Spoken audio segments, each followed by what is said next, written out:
That's right, man. That music makes me want to fight, bitch. Fight. Love keeps coming back. He's coming back, but hate's got him on the ropes. Right there, kids.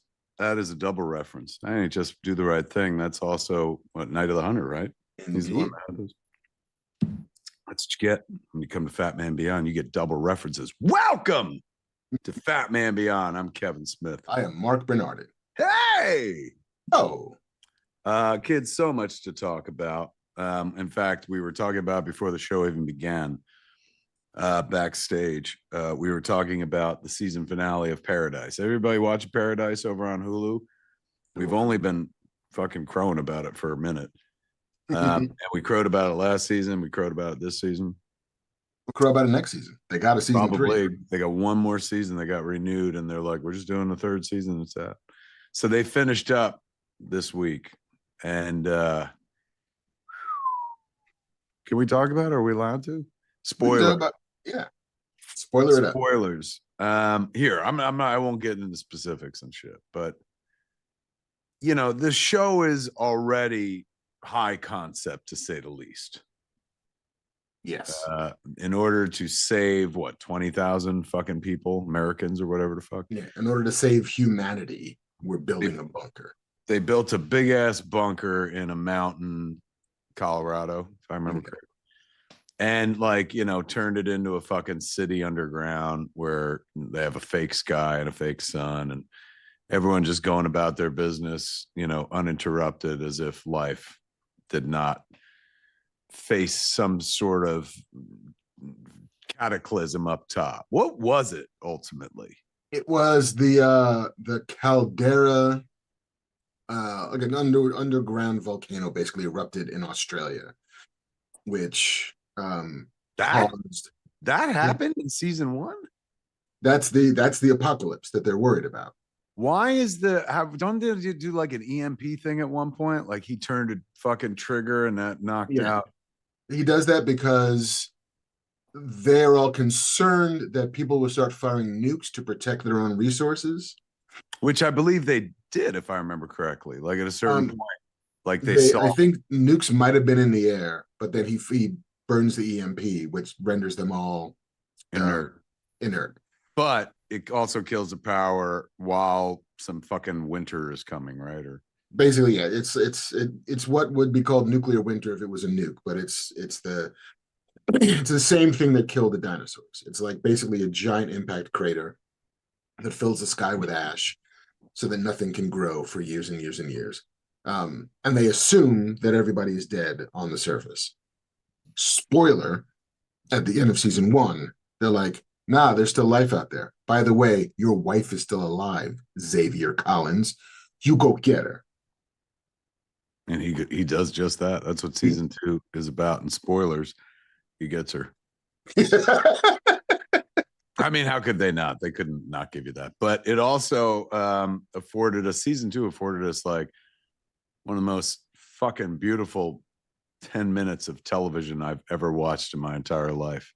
The sequence with what's her face, who took a fucking huge jump in my estimation. I always thought she was a really great actor, but like, give her that performance is so good. Give her an Oscar, even though it's like Emmys for that show.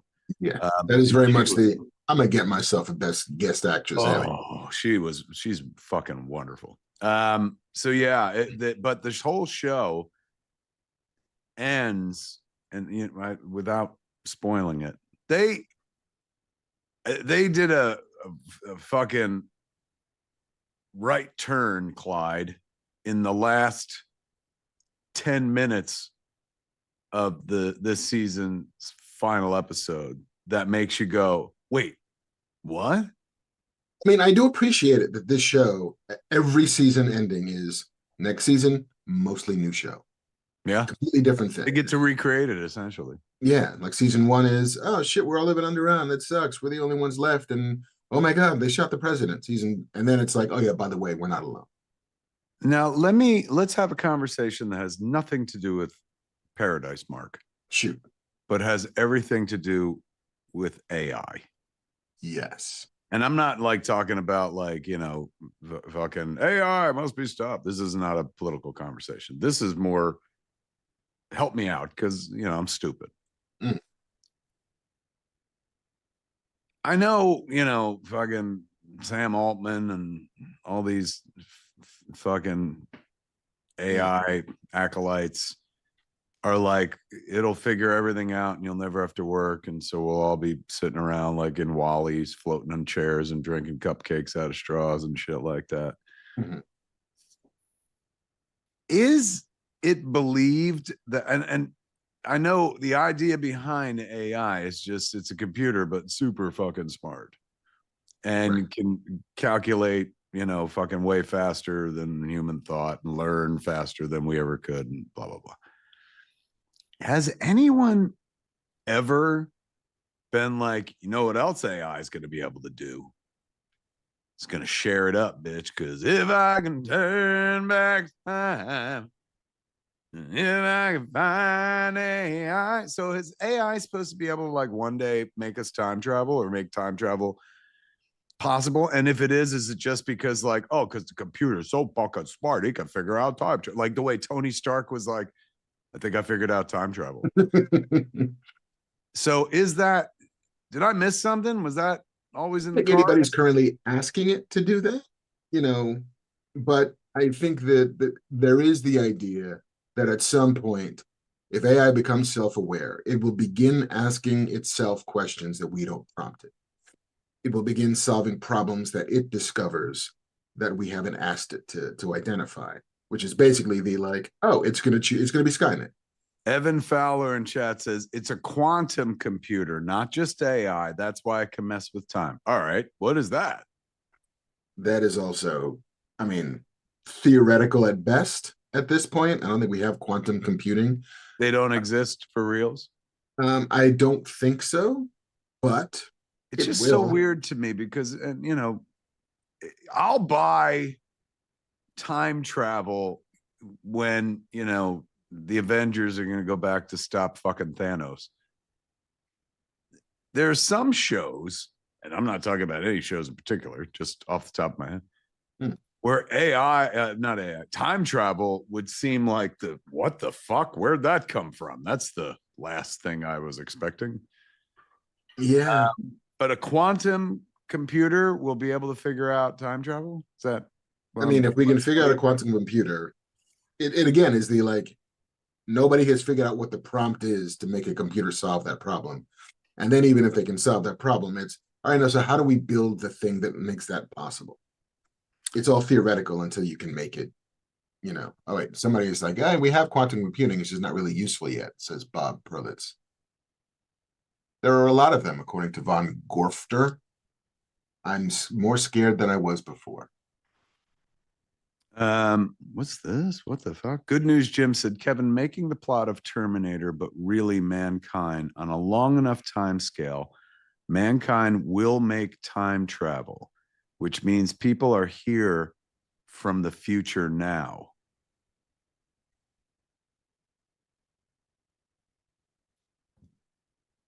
Sure. I mean, technically, we're all time travelers. We're just going one direction very slowly. Oh my God. Oh my, you're right. All right, kids. Yes. Paradise is over. And if you haven't watched it yet, fucking Yeah, Hulu get to your it. ass over to Hulu and give it a look see. I watched it via the Disney Plus app because they've got, you know, Hulu buried in there and stuff. They And the got good thing Hulu is fucking that Paradise seems to be a show that they are committed to making on a fairly quick turnaround. You know, it they're is not not. gonna make us wait fucking 2 years. It's not going to be They're like, gonna euphoria this shit. yeah, it's not going to be, hey guys, 2030, here comes fucking Paradise season 3. It'll probably be 2027 if I had to guess. They're a bit closer to the pit than they are Severance. Carlana Grow 8052 said watching movies is time travel. You're absolutely right. Sure, reading books is both time and space travel. You know who never thinks about time travel? Who? My dogs. They don't have any concept of time whatsoever. Mm, So why would they travel it? yeah, It's like yesterday and tomorrow were the same thing. They're like, yesterday took a shit in the yard so far away. Then I'll eat some IMs here today. Kids, we're here beyond fat man beyonding it for your pleasure. This is me and Mark's version of OnlyFans. So, fucking, you ready to see it? Coco, lower your shirt, Coco. I've been seeing some videos online. You creep with a fucking camera. Uvu Coco, uvu. Creepy. Oh my God. There's not a single member of Gen X that is not fucking horrified by that Coco moment in fame. And yet, the future is predicated on Coco moments. It's called OnlyFans. That's fucking nuts. We live in the worst part of fame, Mark. Not the good part where they all went to see the Rocky Horror Picture Show. That seemed fucking fun. And not the end where they're all singing about the Body Electric. Just that fucking little lane right there, man. Where Coco, nobody wants that. Slowly. All right, wait. What were we talking about? How do we get on Coco? Why does everything come back to Coco and fame? Oh, OnlyFans. Me and Mark. That's us. Yes. This is your version of OnlyFans, kids. Hopefully, you got some time to kick back with us, and we're going to dissect the culture that fucking pops. And before we do that, we're going to shout out the good folks who are making it all possible, man. Indeed. Hollow Socks. The good folks at Hollow. Hollow back. I ain't no hollow back sock. I ain't no hollow back. Kids, I got to find my copy. Meanwhile, Mark's going to tell you a thing or two. I will. For a limited time, Hollow Socks is having a buy two, get two free sale. Head to hollowsocks.com today to check it out. That's HOLLOWSOCKS.com for up to 50% off your first order. After you purchase, they will ask you where you heard about them. You can support our show and tell them we sent you. Kids, I was just in Alaska. Fuck yeah, I was. I was in Anchorage and I was in Fairbanks.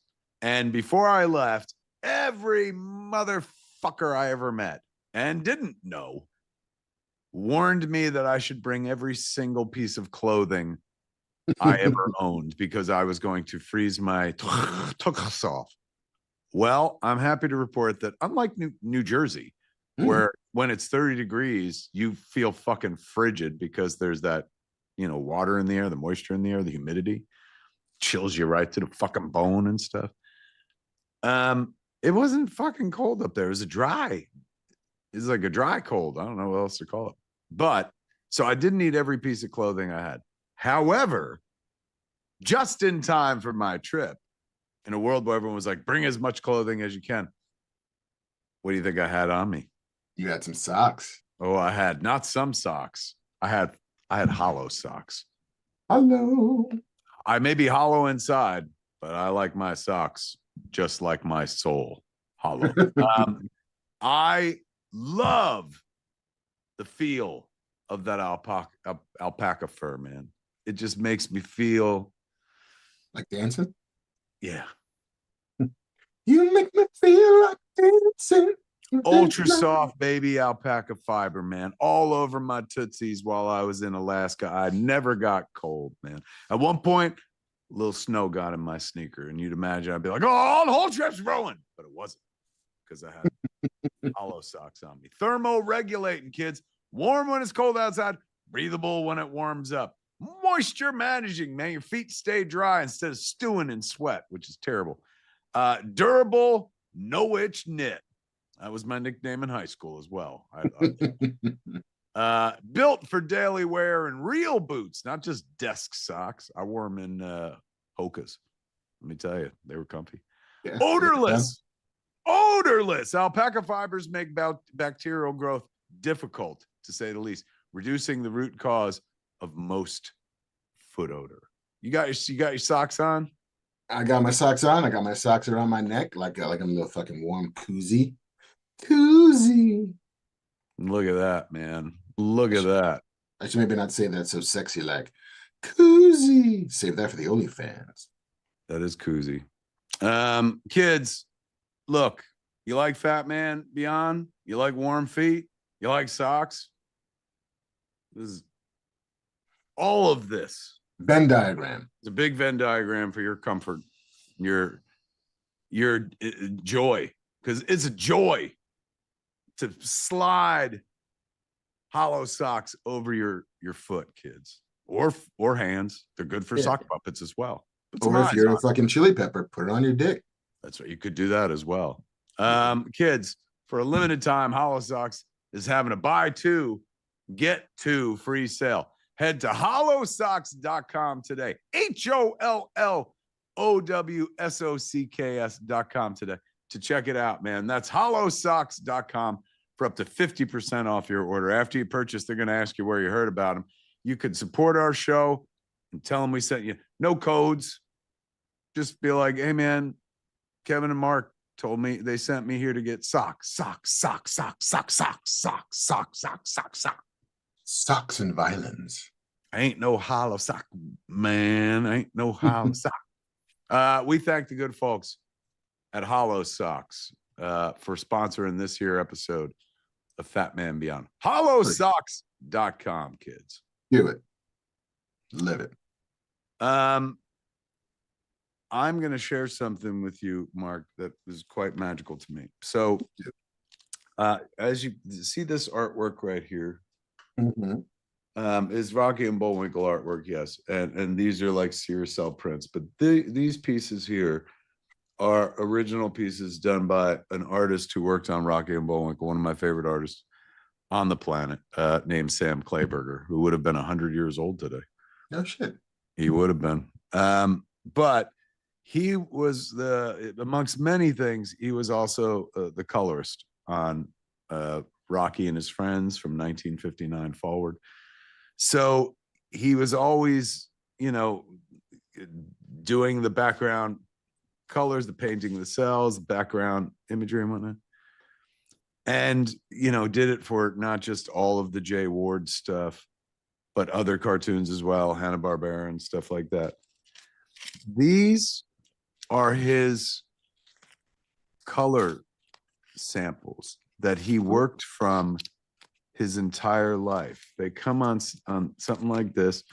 I mean, it's the faded old like film type, but you can see like celluloid. But each color and gradation of color is represented, so that anytime the dude was doing his work, he would pull this open and be like, yeah, I'm going to go with this. And then he would mark it down on the paper so that, if anyone had to follow suit, they were doing the same thing.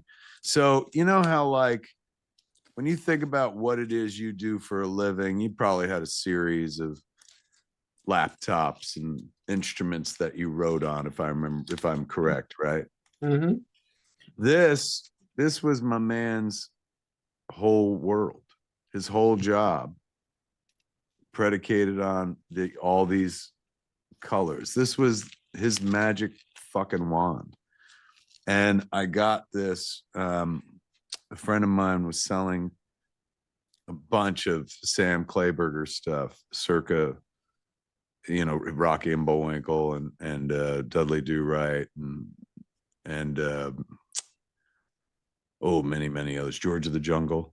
So I've got a bunch of pieces and I've just been filing them all day, man. I'm in heaven. But this thing just captured my imagination, man. Like, just so, like, think of all the joy that these color strips provided. Every episode of the cartoon you ever watched, he had to go to these to figure out, all right, it's going to be this color, it's going to be this color, it's going to be this combination. Shit like Pantone. Yeah, very much so. Shit like that is just absolutely magical to me, man. Like, remember when the Van Eaton Gallery was doing their auction, and I'd said like they had Carl Stalling's baton. Carl Stalling was the guy who recorded the compositions, the score for all the Merry Melodies, Looney Tunes, and stuff like that.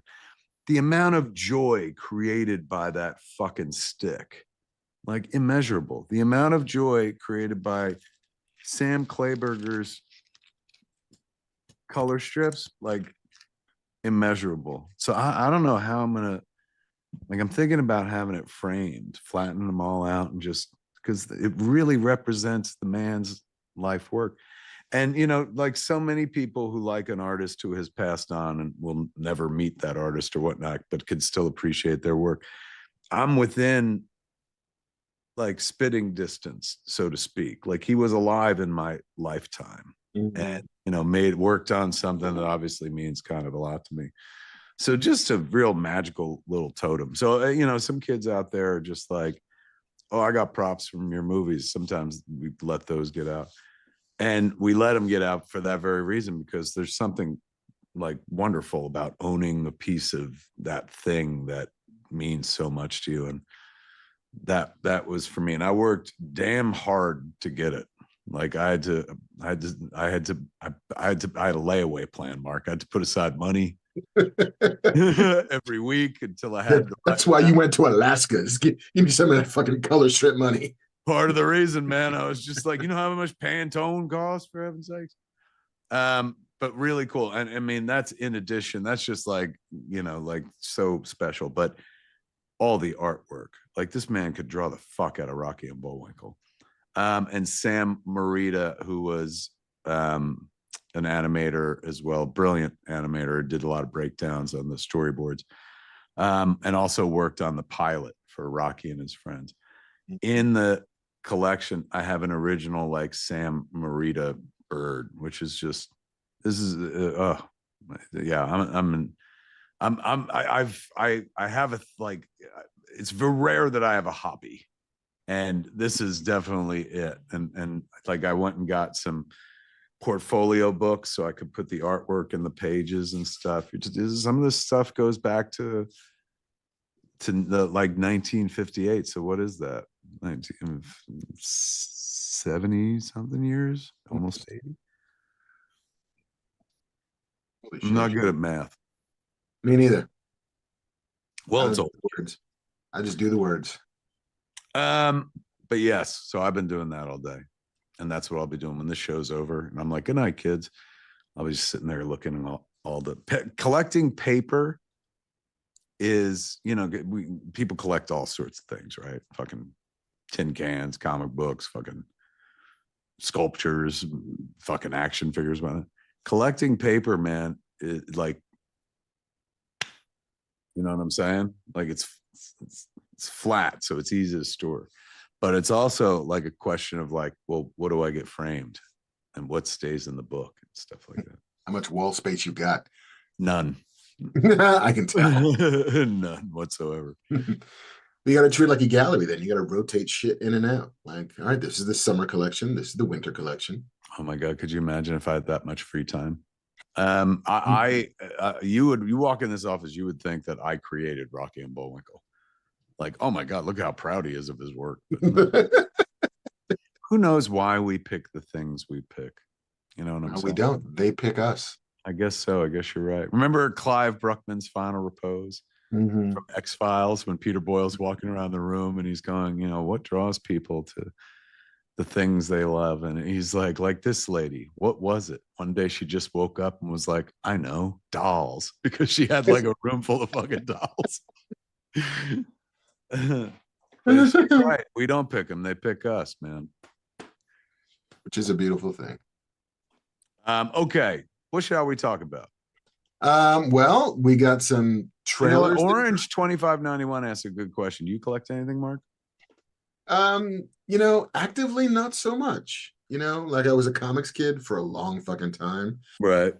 Speaking of which, I went to your store, man. Which one? The one that you go to where you do signings. There's Collector's one Paradise. in Winnetka. They got one in the Valley where I remember, like during COVID, I think we did a Masters of the Universe signing. Yeah, and there's Collector's Paradise. Yeah, me and Carrasco got this week in comic book stores, kids, from DC Comics. Today, tomorrow, depending on where you are in the world. Yeah, that's right. It could be it could be today. at Jay and Silent Bob Secret Stash if you're anywhere near it. Bizarro Year None #1, written by me and our good friend Eric Carrasco, man. Originally done for an episode of Strange Adventures, but instead we wound up, since they never did that, we turned it into a comic book. Good folks at DC were like, sure. And they gave us Nick Pitara. What a godsend. In any event, that book comes out tomorrow. Me and Eric are going to be doing a signing in Los Angeles at Revenge of tomorrow night for a couple hours, the comic book store pinball place over in Eagle Rock by Vidiots, I would imagine. Rolling through. You're coming to come through? Yeah. And then this weekend, if you're like, wait, you have a comic book store? I sure do. And JC keeps trying to show it to you, man. So finally it's gonna be it's time, JC. There it is. I'm having a signing at Jay and Silent Bob Secret Stash on Saturday, kids. Easter Saturday, Holy Saturday. What are it's Holy Thursday, Good Friday. Suck it Saturday. Yeah, kickback Saturday, and then fucking Easter. On Saturday, we're gonna be doing a signing at the Secret Stash from 12 to probably 4, and then at night, you just come by, get online and shit, and get your shit signed. Well, that comes out. Bizarre Year None #1, and Quick Stops Volume 3 hardcover. So we'll be selling those. And that night at Smod Castle Cinemas, man, we're doing Die Hard live on stage. Love it. I am going to be essaying the role of Hans Gruber. Are you going to do an accent? Mr. Takagi. Yeah. I just decided right now, I guess. Turns out, yes. Yeah, man, it's gonna be good times. There's still some tickets left, man, but I think we're almost at 200. We'll probably wind up selling out. Tickets at smodcastleCinemas.com. And then, kids, that's this weekend. I'm gonna be there Saturday. It's Saturday at the Secret Stash, signing comic books, and then Saturday night at Smod Castle, going, I am an exceptional thief and shit like that. Then I return to the great state of New Jersey in 2 weeks for April 18th. Me and Jay are doing the very first episode of our brand new podcast. Jay and Silent Bob are in his house. So you can be there live when it happens. And everybody who leaves or comes leaves with a signed record, a whole album by me and Jay. So tickets for that, csmod.com, smodcastleCinemas.com. Going to Astronomicon the week after that, kids. I'll see you there if you're anywhere in the Detroit area. Look at that. Okay, well done, JC. And then I go back, I think, to Smod Castle to do Yoga Hosers 10th anniversary screening, and me and Ralph are doing Hollywood Babylon that same day. That's in May. Tickets for this and so much more at csmod.com, kids. What about you, Mark? Alexander saw the breath of his domain, he wept, for there were no more worlds to conquer. There's a few more. Oh, I loved Billy Mullis as a boy. What do you got going on? What am I got going on? Where were you? I just saw you were someplace. I was on the East Coast. I was in New York. What were you doing? I was seeing family. Seeing family. Yeah, like I sort of like, some of it was your experiences with your mom. Some of it was, I've got another friend who's beginning to care for his elderly father, and I think he mentioned to me it was making it this clear that sort of lit a fire under me. I was like, well, how old are your parents? I was like, well, my mom's like 85, my dad is like 79. He was like, and where do they live? I'm like, they live on the East Coast. I'm in LA. He was like, well, then 2 hands is you can count how many times you'll see them.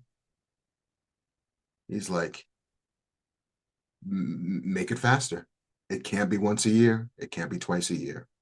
Like, absorb the time, give the love, be present when you can. So I was like, you know what? Time to go back home and time to start making this more of a regular thing. Because it had been like, my folks would come out, my mom would come out like once a year, and then I would go and see her the next year. But the window.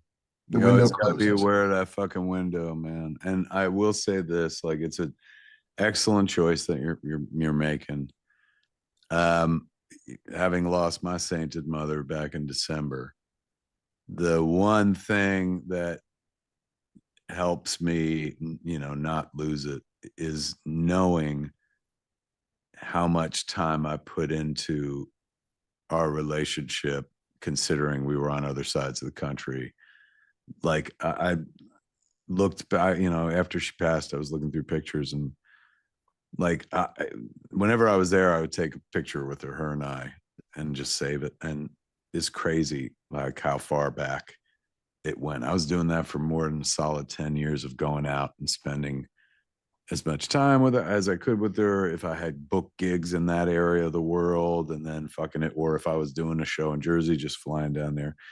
And I'm so fucking glad, so happy, so relieved, so thankful, so fucking grateful that I put in that time now. Because I miss her like a pain, but I'm not sitting here going like, why didn't I do more? You know what I'm saying? I wish I had more time with her, of course, but I don't, I'm not kicking myself because I didn't do X, Y, or Yeah. Z. I left it on the table. And Yeah. I think you're smart to be like, you know what? I'm gonna up it. I'm gonna start up, and I mean, you're doing it at the worst fucking time, as airline tickets are now 3 times what they cost Yeah. last week. Airplane tickets were super expensive. TSA makes it all fucked up. Yeah, Suddenly ICE is around. Like, they're oh, gonna it's the not great. universe is gonna make you jump through a lot of hoops to do It it. So will. But I was it's like, still I'm working. I have the money. I have the time. Like, do the thing while you can do the thing. And so that was just all right, you know what? Fuck it. I'm gonna go back, say hi, even for a weekend. nice. That's the plan. That's the play right there. Even if it's for like a fucking day. Yeah. It's the FaceTime. It's the being in the room. It's memories, dude. Like the older we get, the more it's clear. Like fucking, that's all. That's the best you can hope for in life, is just make a bunch of fucking memories.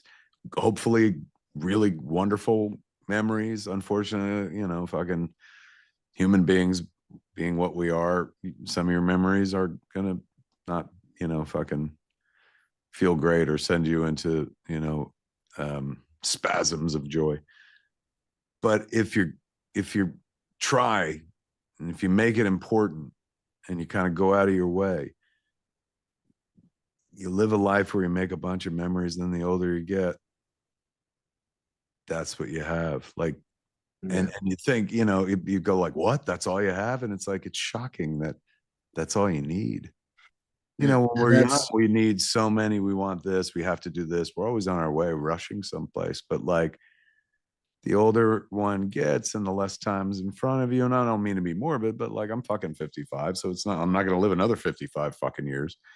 So there's less time in front of me than behind me. And now all I think about is like the good times. Like, it's that, oh, fucking love it so much. That moment from Endgame when, just to keep it relevant to our audience in this conversation, when Tony's talking to his dad and he's just like, his dad's like, there's nothing my old man couldn't fucking explain to me without a belt or something like that. And then Tony's just like, I used to be hard on my dad. And then I realized, you know, I'm just he, trying his best. yeah, he says that. Well, what did he goes? He dropped a No, couple of he goes, odd I used pearls. to, he goes, now all I think about are the good times. That's what he said. He's like, no, I think about it the good times. He's like, he did drop the odd pearl. He's like, what's that? And he's like, no amount of money ever bought a single second of time. And he's saying that to his father. Yeah. And in time, so Hmm. yes, all the money in the world did buy more than a single second of time and shit. Yeah. God, I love that scene so much. Yeah. But yeah, I figured why the fuck, especially like I have family, I have friends who are dealing with parents in early, mid, late stages of dementia. And so, I'm blessed in that both of my parents, that is not an ailment that they suffer. Right. Um, but just watching contemporaries wrestle with the fact that their parents don't remember them, you know, I'm hopefully that is not a thing that befalls me, because all I have are my memories in my mind, and if those begin to slip, I don't know what goes next. But that idea of like, be present, be there. If you can, do it.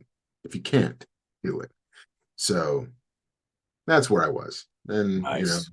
I'll, Nice. I'll try to make that a more regular thing. Well, if you want to kill two birds with one stone, as my kid taught me to say, if you want to feed two birds with one seed, figure out one of the next 2 times you're going back, and we'll schedule the Fat Man Beyond while you're back there as well. No, absolutely. Although, if you tried to feed 2 birds with one seed, wouldn't they kill each other over the seed? I think that's the point of that adage. It's for those of us who hate birds and want to see them kill one another. The sooner the birds kill one another, the safer we'll all be.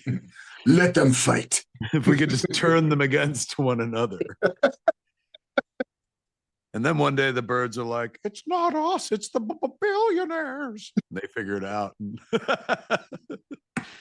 And then birds start attacking billionaires, just flying straight into their fucking mouths, kamikaze style. All the money in the world ain't gonna fucking save your ass when a sparrow just fucking dives straight into your throat. They don't call a bunch of crows a murder for nothing.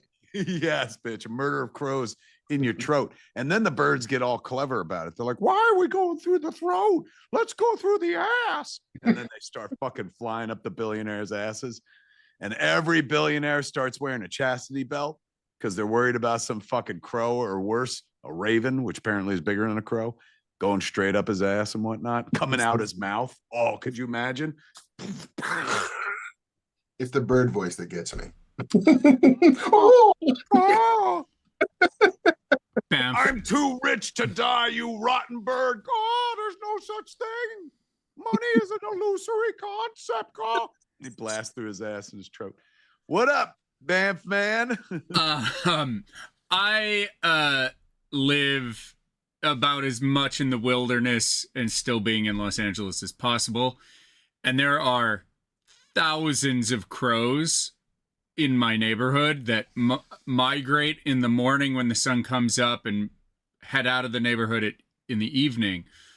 So sometimes there are hundreds of crows, like something out of that's a murder of crows. That's truly a murder of crows. So there are all these crows and they make all this noise. So we went to a bird store and we were like, how do we get rid of these crows? They're so loud all the time. And they were like, you know what crows hate? Is dead crows. We were like, what? And they handed us a stuffed dead crow. It's out of styrofoam and fake feathers and stuff. And they're like, take this crow and don't let the crow see you, but just put it in your yard as if it's lying down like it was killed. And they were like, take this crow and eat it. This is my body, which will be given. They will know us by the trail of dead. Wait, so did it work? It was insane. There was all the crows in the neighborhood descended on our property, and it was just all of them squawking and yelling and warning the other crows that there was a dead crow, and then they all left. Like hundreds and hundreds of crows left for 2 weeks. And then they got wise and they came back. That's the thing. They all went off and they were like, he thinks he's clever, but we know it was a stuffed bird. We're plotting his demise. They're smart, man. Crows are fucking smart. You can see those videos online where there's always some motherfucker burying a fucking grape or something in a tube, and the crow's like, God damn it. And he can't get it with his beak. So instead he goes and picks up a stick, shoves it in the tube, and fucking keeps pecking it until the grape or whatever the fuck calls out the other side. That's a wise bunch of birds. They'll take the heads of my sprinklers off. They'll unscrew them to drink the water in the That's not why they're doing it. They're unscrewing them because they're like, chase us away with the dead Yeah, bird, yeah. will you? Yeah. Call Oh, the it's my plumber, you piece of sister. shit. Call the plumber. Yeah. Anyway, crows are crazy. Crows are great. rock, man. Crows. That's who's going to take over after us. Everybody was all. What is everyone always afraid of, man? AI? No way. Crows. AI is for the birds, literally. Crows are like, we created AI. Bah. Sam Altman is just like 1,000 crows under a human skin. In a trench coat. Speaking of shit in a trench coat, should we sell something? Yeah, fuck yeah. All right, cool. Hey, you know what? This podcast is also brought to you by the good folks at Fume. Ooh, These you good got a folks at box. Fume, they sent this box, and I'm going to open it. Excellent. Fume has already helped over 700,000 people take steps towards better habits, and now it's your turn. Use the code FATMAN to get a free gift with your journey pack. Head to tryfume, that's TRYFUM.com, and use the code FATMAN to claim your free gift today. Look what you get when they open the box, man. The You get box! all different flavors: spearmint, grapefruit, orange, vanilla, mango. Ooh. What's this red one? Cinnamon hearts, raspberry, and of course, white cranberry. All these different flavors, kids, that you can get when you rock a Fume, man. And of course, here is the Fume device. Look at this. Indeed, it is a flavored air device designed to help people quit vaping and smoking by breaking the hand-to-mouth pattern. It's simple, natural, and honestly kind of genius. No nicotine, no batteries, no vapor. Just a weighted, twisty, fidget-friendly tool that gives your hand something better to do, better to reach for when cravings show up. He's not wrong, kids. Look, I'm gonna pull it out. I'm gonna whip it out, kids. Do it. So it's Excuse me just while I like whip something to this hold out. on to if you're like trying to break the habit and stuff. And then you take these things, you pull out your little peach blush, you stick it inside, man. And that's what you. Oh, peach blush. Yes. It's Hell good times, man. Fume is gonna help you, kids. What's this? Onyx black base. Oh, check it out. It's a little stick your Fume on top of it. Ooh, make it all pretty, nice. Yeah, I get behind these folks at Fume, man. They make a hell of a fucking product. And it helps people as well get away from something that, you know, maybe ain't so, well, maybe it's terrible for them and stuff. But look at that. Open it up, stick that little Fume stick in there, close it. No smoke. You don't light it or anything. You just breathing in the essence. It's good, clean times, man. Fume, kids. Where can they get it, Mark? They can go to tryfume.com. Because as we said, they'd already helped over 700,000 people take steps towards better habits. And now it's your turn. So use our code FATMAN to get a free gift with your journey pack. Head to tryfume, TRYFUM.com, and use the code FATMAN to claim your free gift today. Head on over to TryFume, kids. That's TRYFUM.com, man. I don't even know where the camera was. I was looking all over the place. I'm looking at the light like an idiot. Like, hey, kids. TryFume.com, man. It's use that Fatman code, kids. You're gonna get a free gift. But you don't even need a free gift when you got yourself a Fume. The Fume is the gift itself, man. Well made. This piece is wood. This piece is metal. And then it's good for fidgeting. You just do this shit if you're bored. That won't irritate anybody. Make little flavor butter. Hell yeah. Let's pop one in, man. Let's rock a flavor. I'm gonna go spearmint. Ooh. Minty fresh. You just open your pack and you pull it out. Look at that. Here's one of them sweet sticks right there. Fucking put it in. I'll show you what it looks like, kids, right there.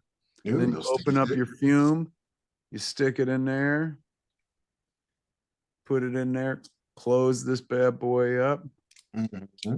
and it's time Oh yeah, it's like chewing gum right there, but without chewing gum. I took a Klondike bar. Oh, that's good times, man. And that what flavor was that?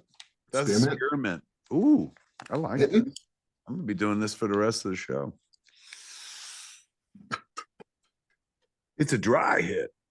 Fume, kids. Come on, don't you want to be like the cool kids? You can sit in a bar and do this. You know what I'm saying? could. Most bars are like, get out and smoke in the cold and shit. But you can sit at the bar. There's no smoke coming out. There's no vape going in. Just you and the clean flavor of freedom. Guess where you could do this, Mark? On a plane. You can't vape on a plane, but you can rock a fume on the plane because look, nothing comes out. Oh, that's what she said. Yeah, could you imagine, man? I'm bringing this on a plane. That's a Jason dream. Mewes used, in the beginning days of vaping, before anyone knew what it was, Jason Mewes used to love to vape on the plane. And when the stewardess was like, you can't smoke, he's like, I'm not smoking. I'm vaping. But this you can get away with on a plane. Nobody can say shit. Smoky. Yeah, if you want to be that Jason Mewes type guy, we're like, I'm not even smoking, I'm fuming.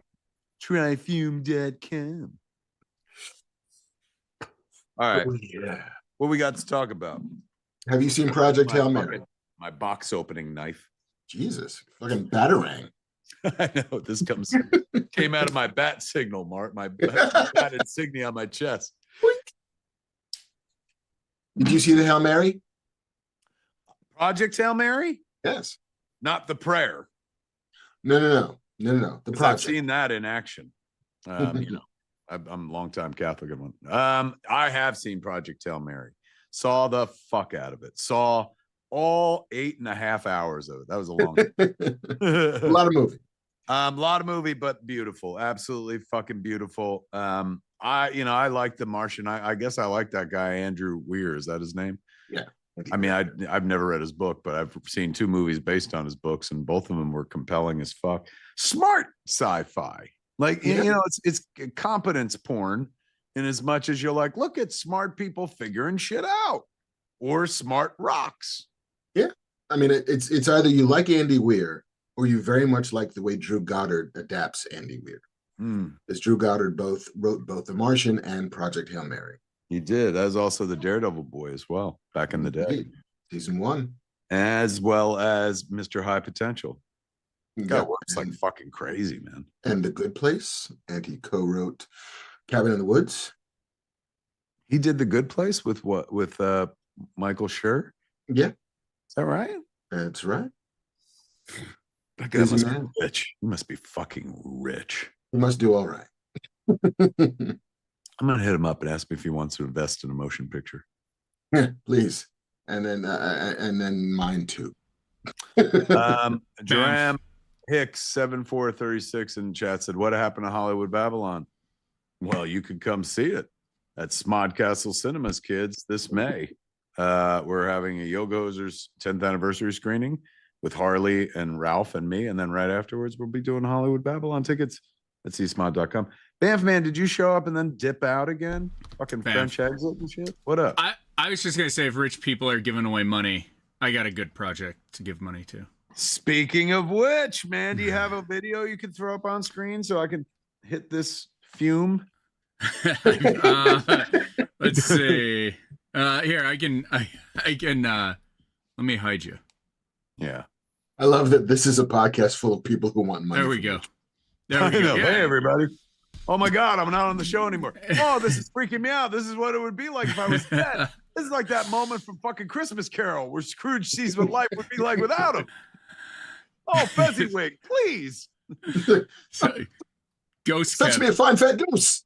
Fly me Tell them about the rendezvous, man. Get some of that money. Get that bag, as the kids say. Rendezvous, the evolution of Scum and Villainy. We've been in Hollywood for 9 years. We're going to open up a bigger, better one in Burbank that is going to take care of all of the dreams that I've wanted to do in Hollywood for 9 years. We're going to incorporate them in Rendezvous. We have a equity crowdfund happening. You can own a little piece. You can be an investor in the new Scum and Villainy Rendezvous. You can join Mark and Kevin and me as owners of the new Scum and Villainy, and you can check that out at scumandvillainy.com or foundingfleet.com. We got a lot of really cool perks that that can go along. We've raised $580,000 so far. What? That's amazing. We are approaching the $750,000 milestone. It's going to unlock a lot of new cool perks. So even if you put in $100, you get more free stuff when we raise 750 than if we just do 580. So tell your friends, tell the rich people in Hollywood you know that it benefits everybody, to tell everybody to check out scumandvillainy.com and join the fleet. We got a lot of cool stuff. We're going to be doing, we're all going to be doing shows there. It should be pretty cool. Wait. Underneath the AMC movie theater in Burbank, the busiest, most profitable in the country, that you guys, you see a movie, go to Scum and Villainy afterwards instead of having to go to Yard House or Buffalo Wild Wings. You can come and hang out.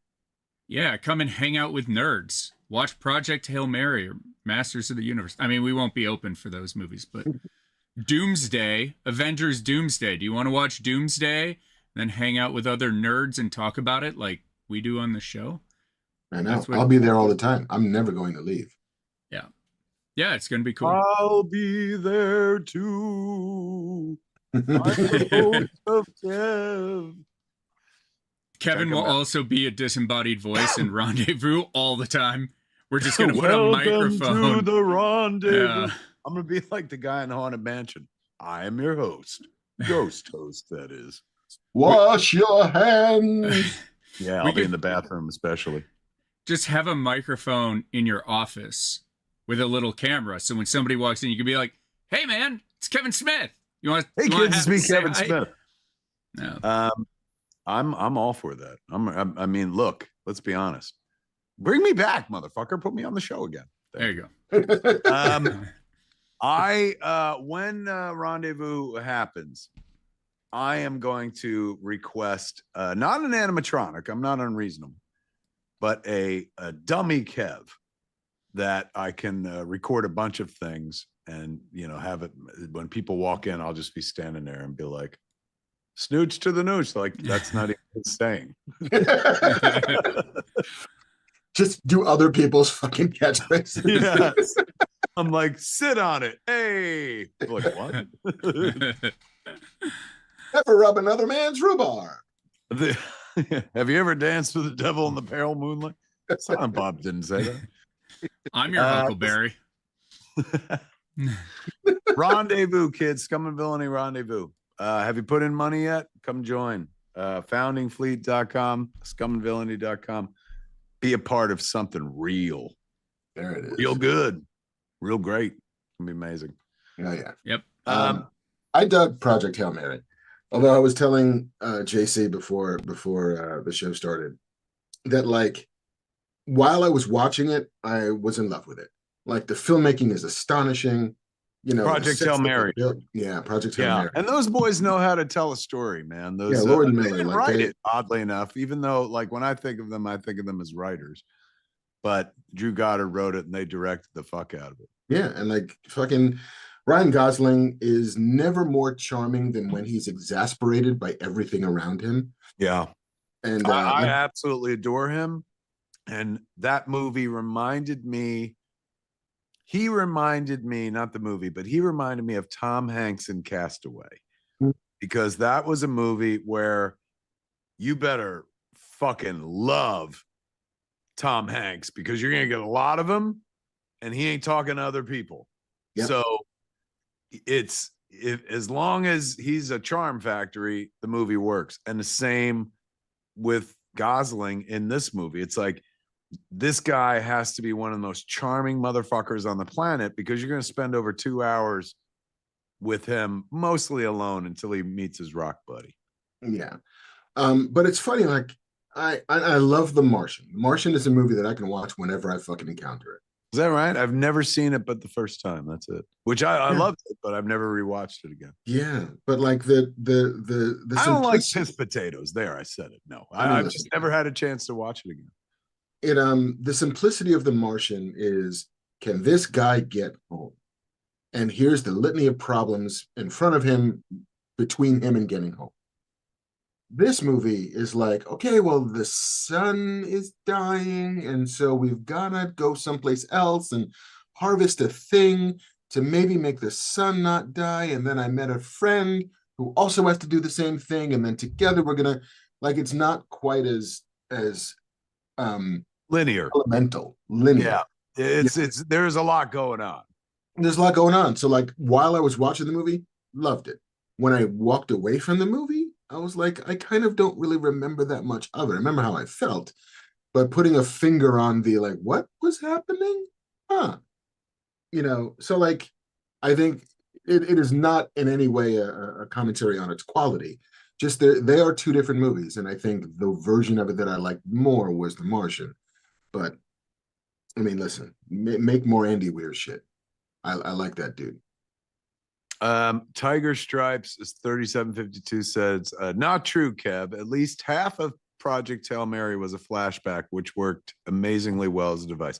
You're absolutely right that a lot of Project Hail Mary is a flashback.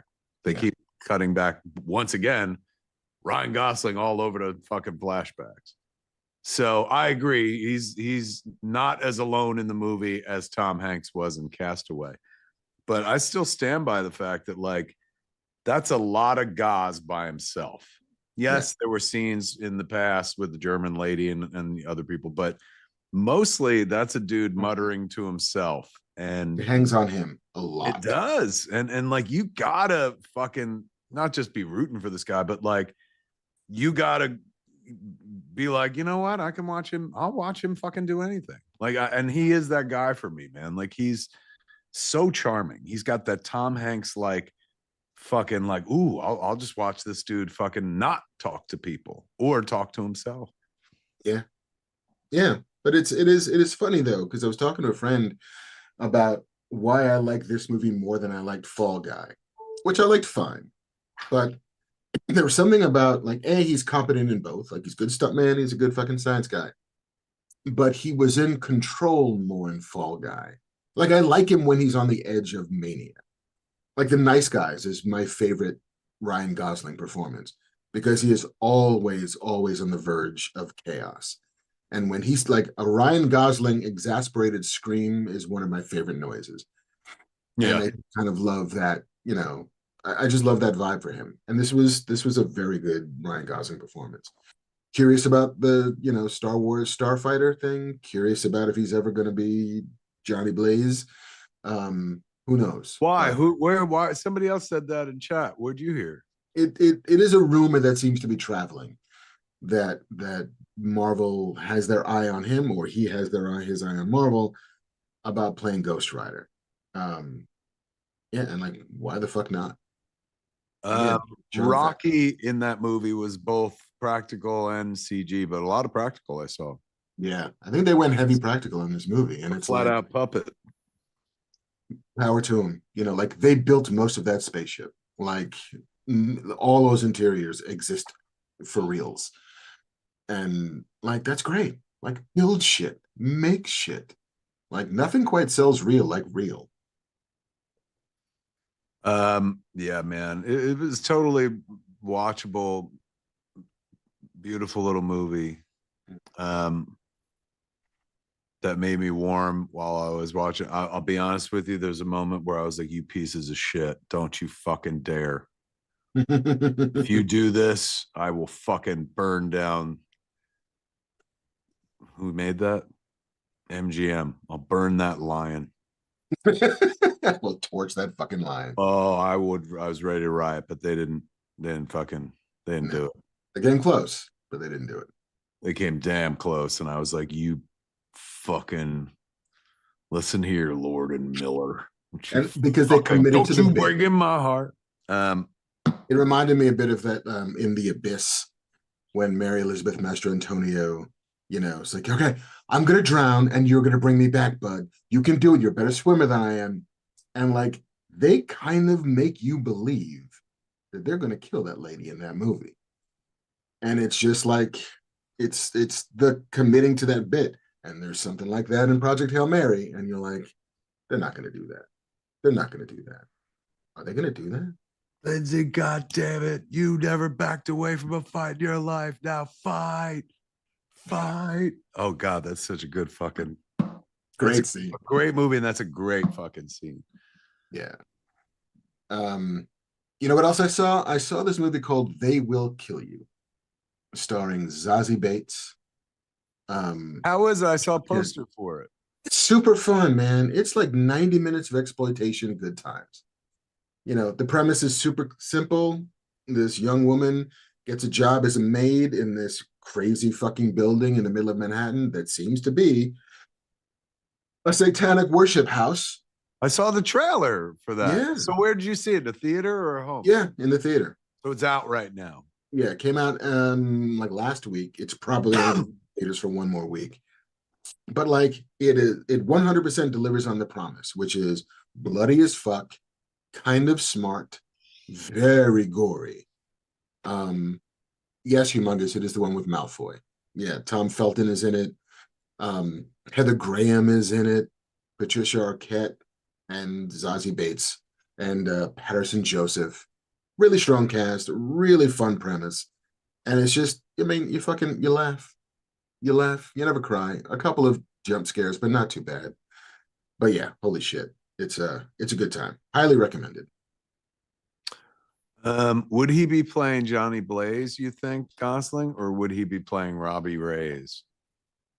Probably Johnny Blaze. I don't know if, despite his relationship with Eva Mendes, I'm not sure that Ryan Gosling can pull off Hispanic. Good point. Or do you think they'll do Johnny Blaze on a bike? They won't make him like the crash car or whatever the fuck. Yeah.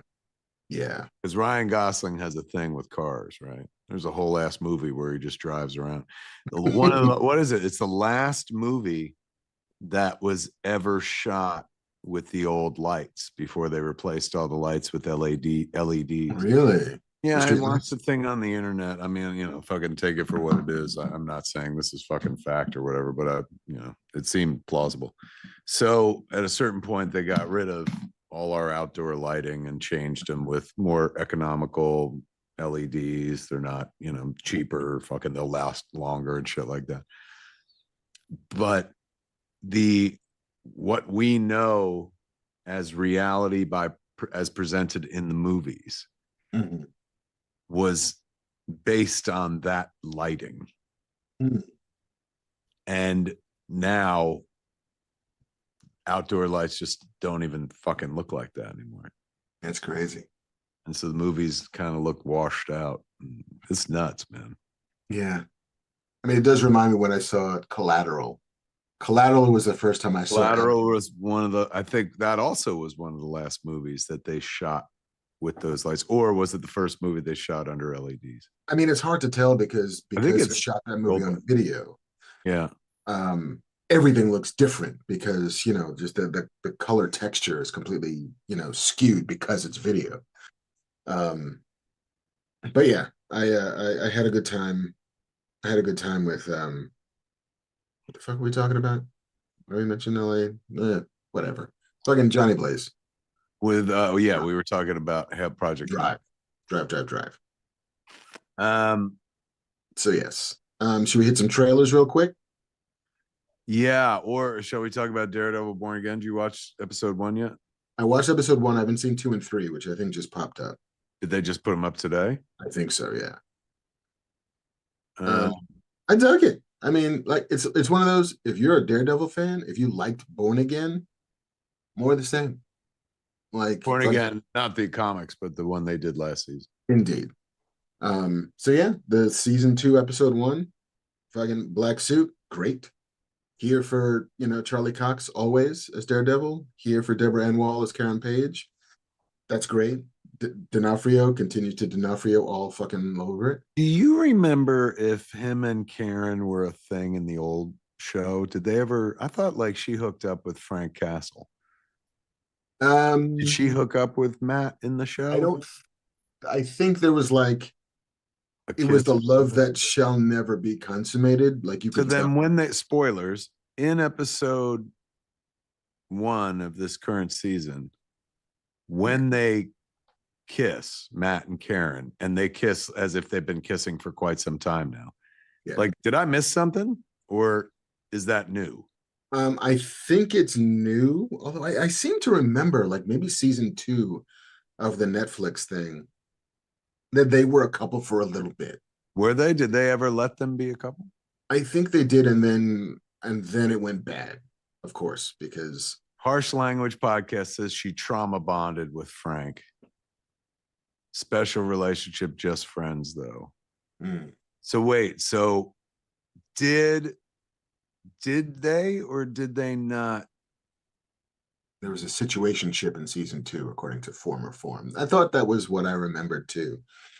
Was that like I think She they liked slept him in the together. Netflix one, but he was protecting her. I think they fucked in season 2, said Jonathan Ramirez. Yeah, I think so too. David Brewer says Karen did not quote unquote hook up with Frank Castle. Fair enough. Sorry. Yeah. Although Frank was clearly in love with her, and that is kind of what informs the first season of Born Again when Frank does show up, and there's a whole little baby love triangle between who is she going to choose, Frank or Matt. Clearly, she chooses Matt, and I'm not sure what the time difference is between seasons 1 and 2 of Born Again. Although Matt gets shot at the end of Born Again season 1, and clearly now he's just fine. So there must have been a month's time jump. Dot 80 dot DAUT 8131977 in chat said, I thought it was implied she flirted with both Matt and Foggy on the Netflix series, but never hooked up with any of them, and had a little thing with Matt before Foggy sort of died. Galactas, which is a great name, says they did date. Season 2 ends with them breaking up because he reveals who he is. Well, now she's okay with who he is. She's fine. He's all about laying that pipe. They're all about fucking. They're. It's like, what was that? Remember Batman? The Batman with Bane, where fucking everybody's underground. Everybody has to go underground. Shit.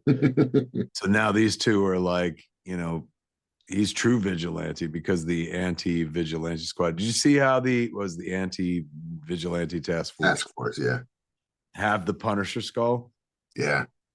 So that means you think Frank's going to change his skull? They're always trying to do that. Like, remember when they did it in the comics where it's like, that doesn't really look like a skull, kids, when they made him like the head of the hand for a minute. Right.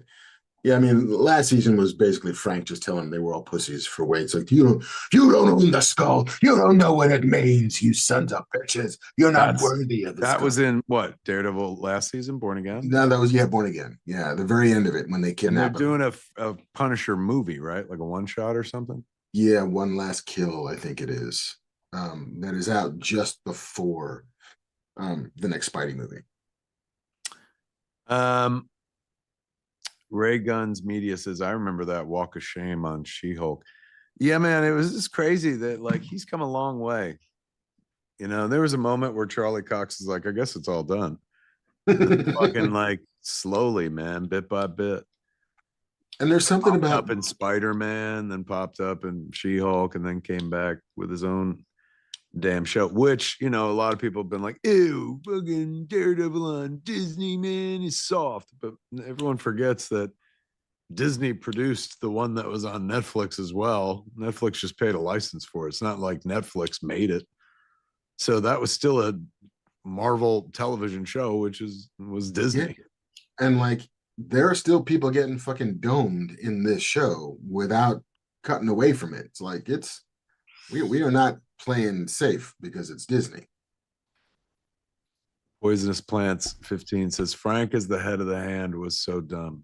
They didn't do that in the show, right? That was just in the comics. Yeah, it was just the comics. Bamf. Yeah. Hey, it's Bamf, man.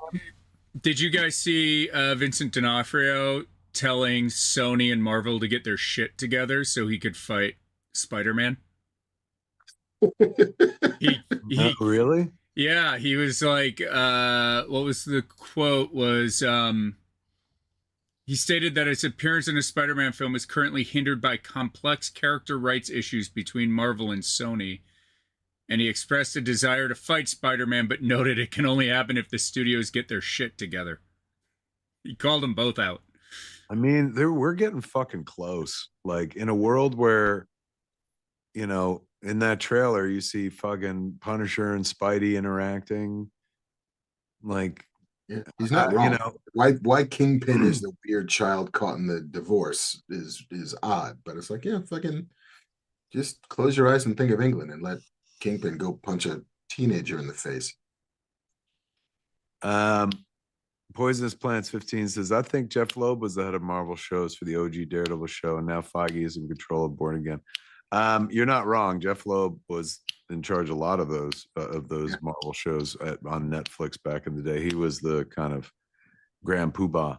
I don't think Kevin Feige is in control of Born Again. I mean, he's the boss of all of the Marvel things, but I think he, like, I saw a showrunner name that I didn't recognize. It is, yeah, Dario Scars. I'm gonna fuck that name up, but yeah, I mean, Kevin Feige. It is still, it all lines up under Marvel Studios, which is the Kevin Feige Jammy Jam.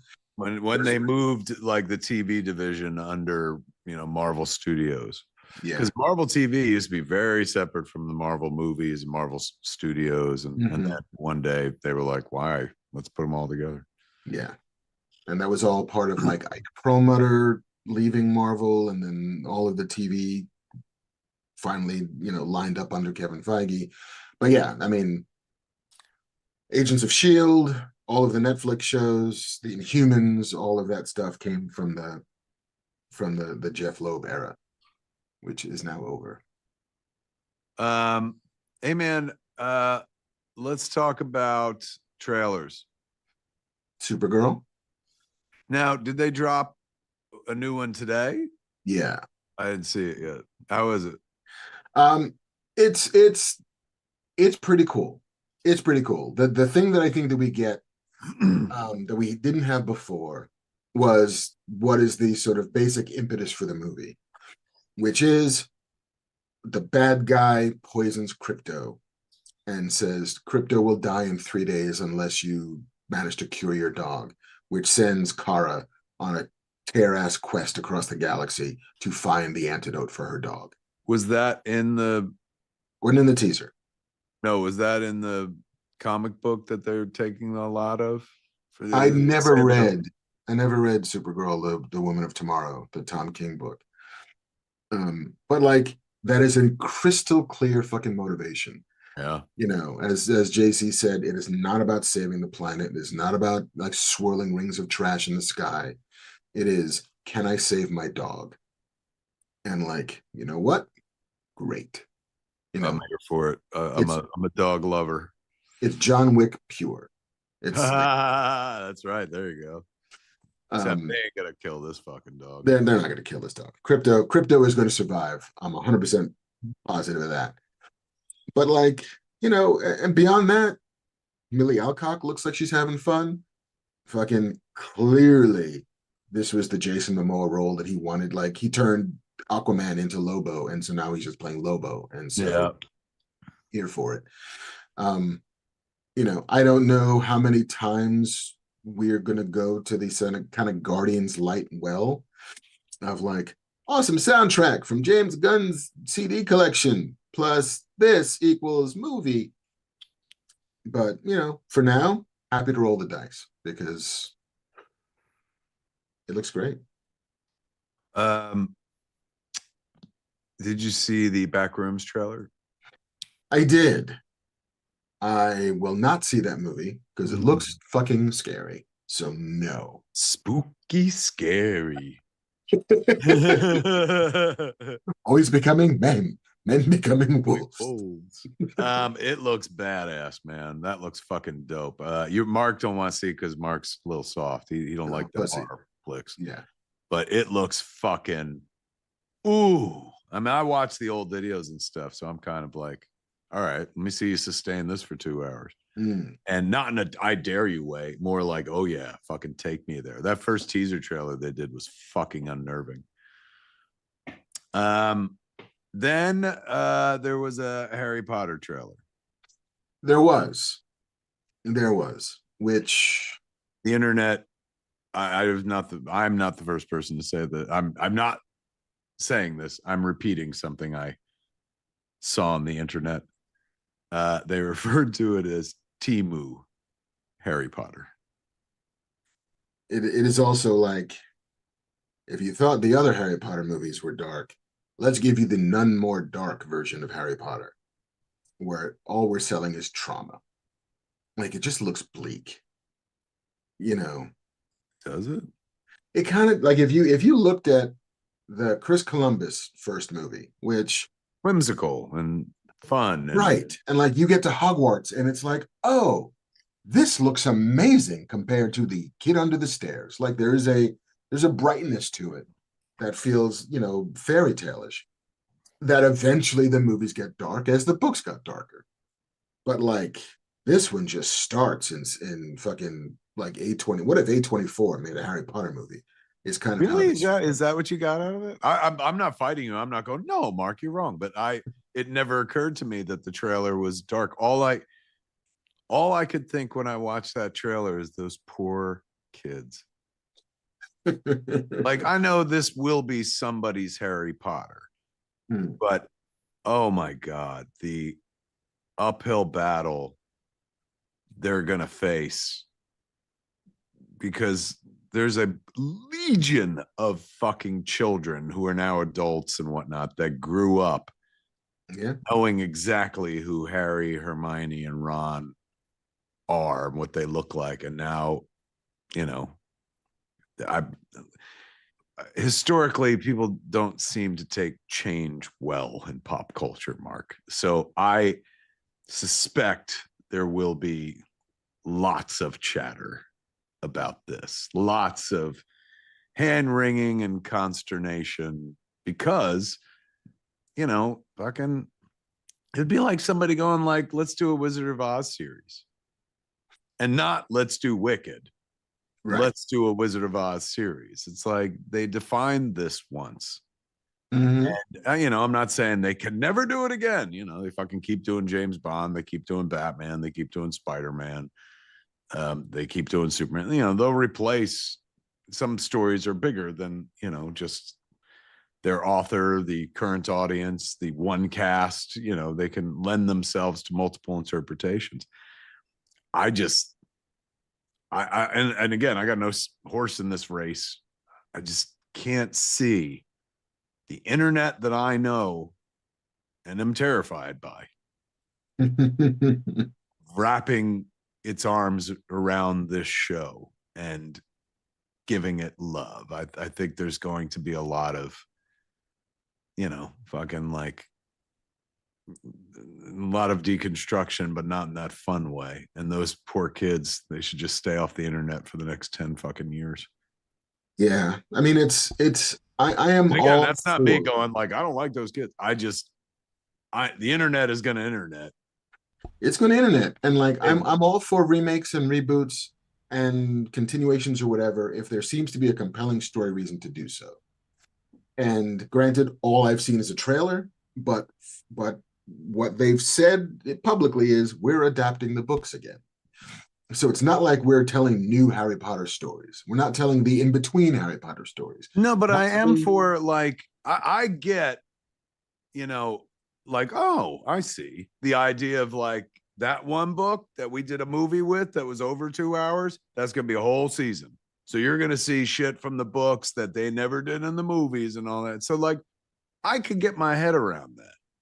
I just, like, I understand where that might be good business or whatever the fuck. Oh, it's very good business. I just can't. I mean, my heart goes out to those kids. I just feel like they're so little, and the internet. Am I crazy? Does the internet love these kids and I'm just nuts, or what's the word been so far? The internet seems to not really have an opinion about those kids, mostly because they're kids. They already have an opinion about the black actor playing Snape Well, they had that opinion before they even fucking before the first wand was drawn. Look, anybody stepping into Alan Rickman's shoes is going to face an uphill battle, but like, that's not people going like, he's not as good as Rickman. That sure smells like racism. A little bit, you know, and to be fair, like the books don't help, because the books are all about fundamentally Snape jonesing for Harry Potter's mom in an unrequited love thing. And Harry's dad was kind of a shithead to Snape because of class reasons. And like suddenly optics suddenly it's white dude razzing on black dude. Like it gets complicated in ways that like colorblind casting, you know. That's interesting. I never thought about that. That's crazy. Yeah, it gets Does that give an opportunity though to actually play that storyline up in ways that perhaps weren't in the previous movies, and give it a little bit more weight and context to 2026 and beyond? I would hope so, except I haven't read anybody's contracts, but I bet dollars to donuts that J.K. Rowling has sign off on everything. And like, is she going to let them update and recontextualize that relationship so that it makes sense given who they cast as Snape? I don't know. She could say it was perfect as I wrote it. Just do that. I don't know. Brian Bashman in chat, I hope he's being ironic, says, if you think Rickman is a good actor, you're a racist. Nobody said anything remotely like that. I was just saying the reaction that I've seen to Snape, is not a bunch of people going like, well, from that fucking half of second in the trailer, I don't like what he's doing. Like, there were a lot of people who were making noise before the moment the casting happened. In the same way they were angry that Idris Elba was playing Heimdall in the Thor movies before they ever saw Idris Elba play Heimdall in Thor movies. Or him playing Man-at-Arms. Right. In a Master Universe trailer, which is a wonderful segue. He's just warming up for James Bond, man. I mean, I wish. But yeah, listen, nobody's seen anything more than what we already saw from the Harry Potter thing. I wish everybody well. I hope those children grow up insulated and adjusted and mature and rich. I hope that all of the writers and directors and storytellers were able to stretch and find a way to tell that story that made them feel something. I don't know. Question. Yes, sir. Will you be watching? There is a professional curiosity that I probably will not be able to withhold myself from. But like, I read the books and I saw the movies. I'm not sure how much more of these Harry Potter stories I need. I think I might be good. I mean, look, we were good the moment fucking Jim Dale dropped it on wax.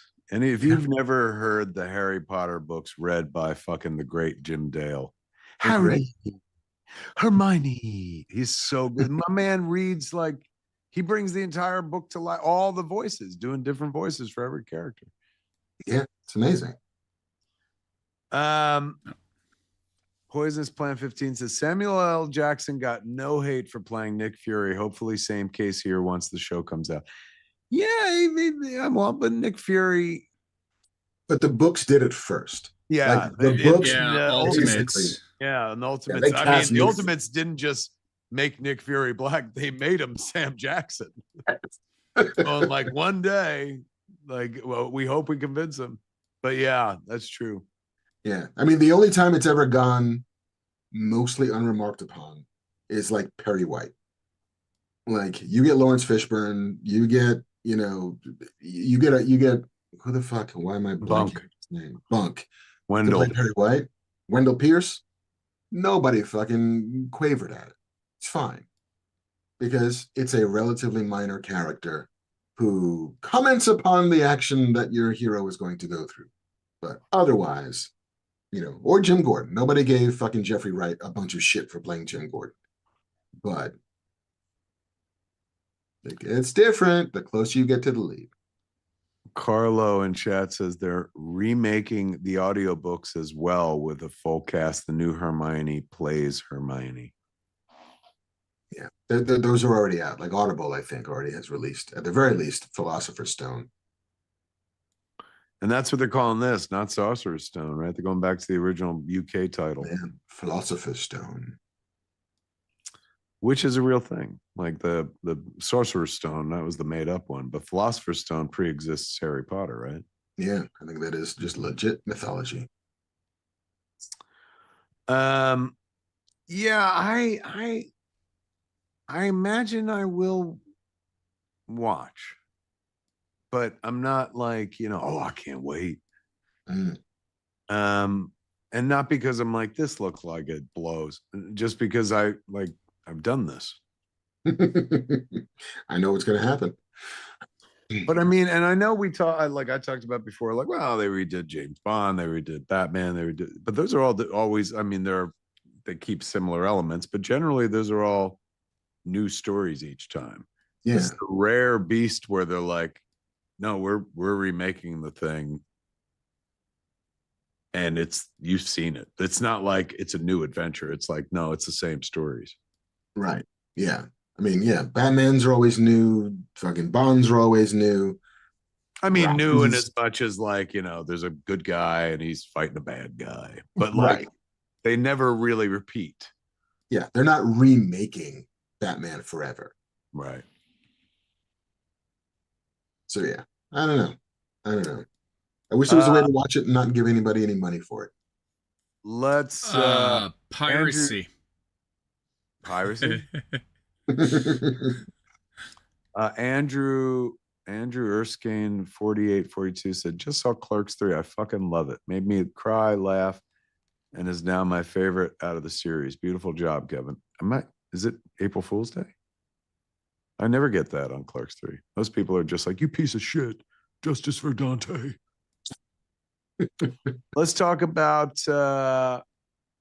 River Daverino pointed something out. He said John Williams made the Harry Potter movies great. They're not going to be using that John Williams score this time around, huh? I don't know. I don't know if they will use the theme and have a new composer like find their way through it. But like those tinkly fucking God,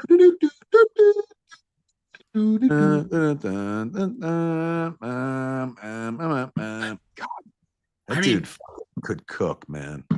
Even James Gunn went back to John Williams' Superman theme mostly for the new Superman. It's just like, this is it.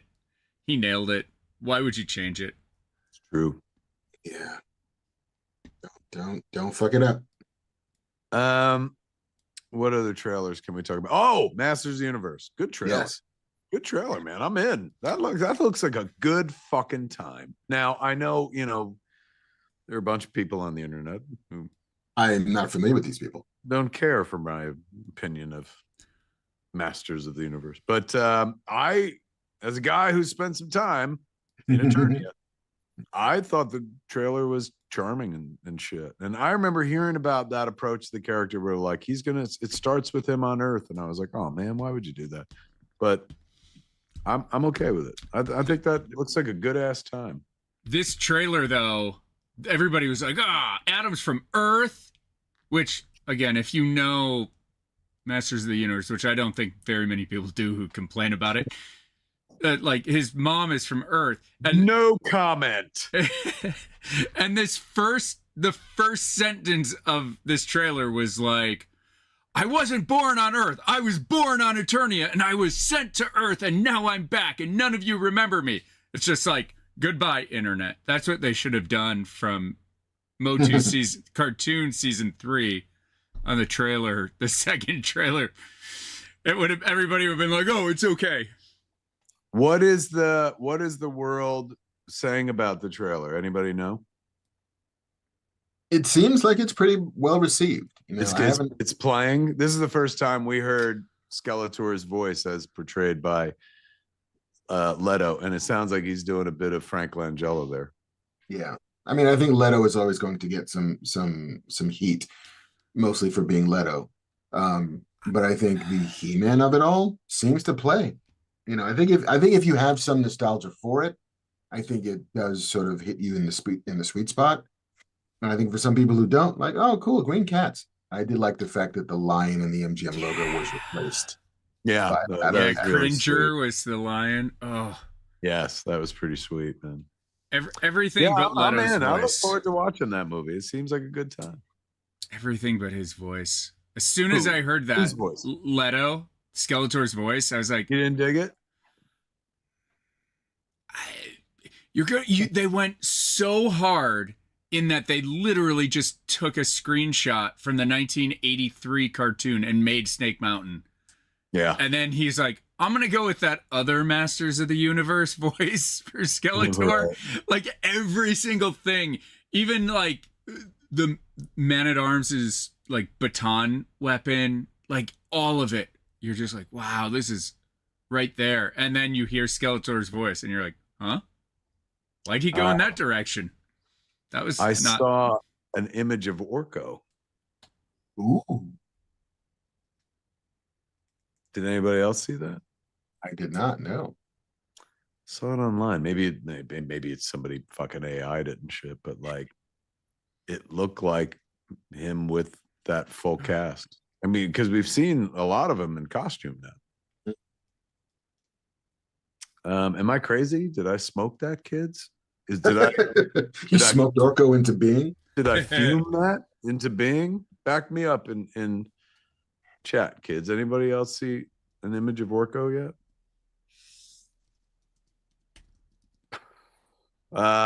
Tiger Stripe says, oh my god, I'm spitting like an old man. Tiger Stripe says, no, haven't seen Orko yet.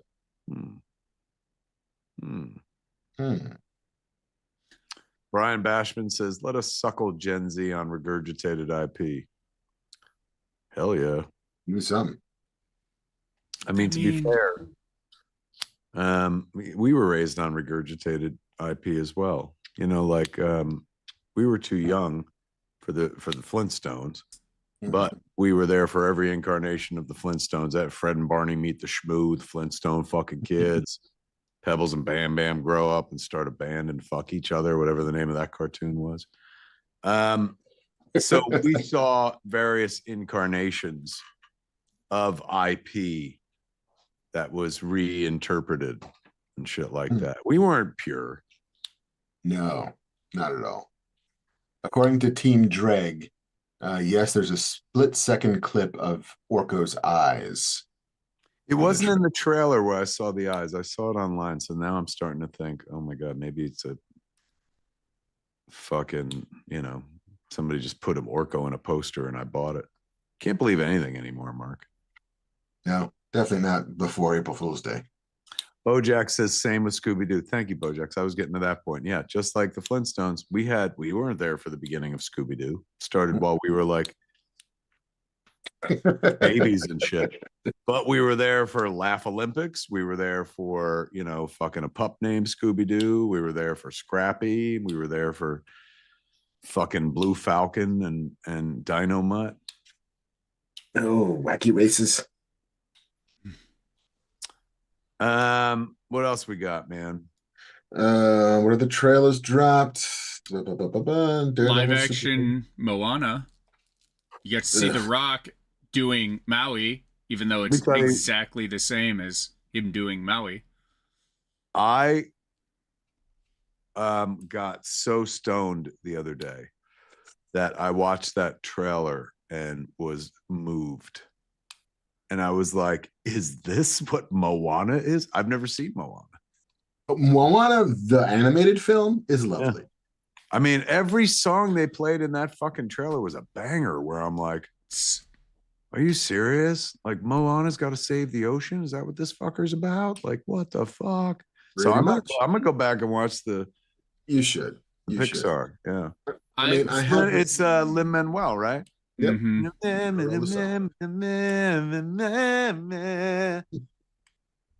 It's I watched Moana for like 2.5 years straight with my daughter, and then she got into like Nightmare Before Frozen. Christmas and Frozen and shit.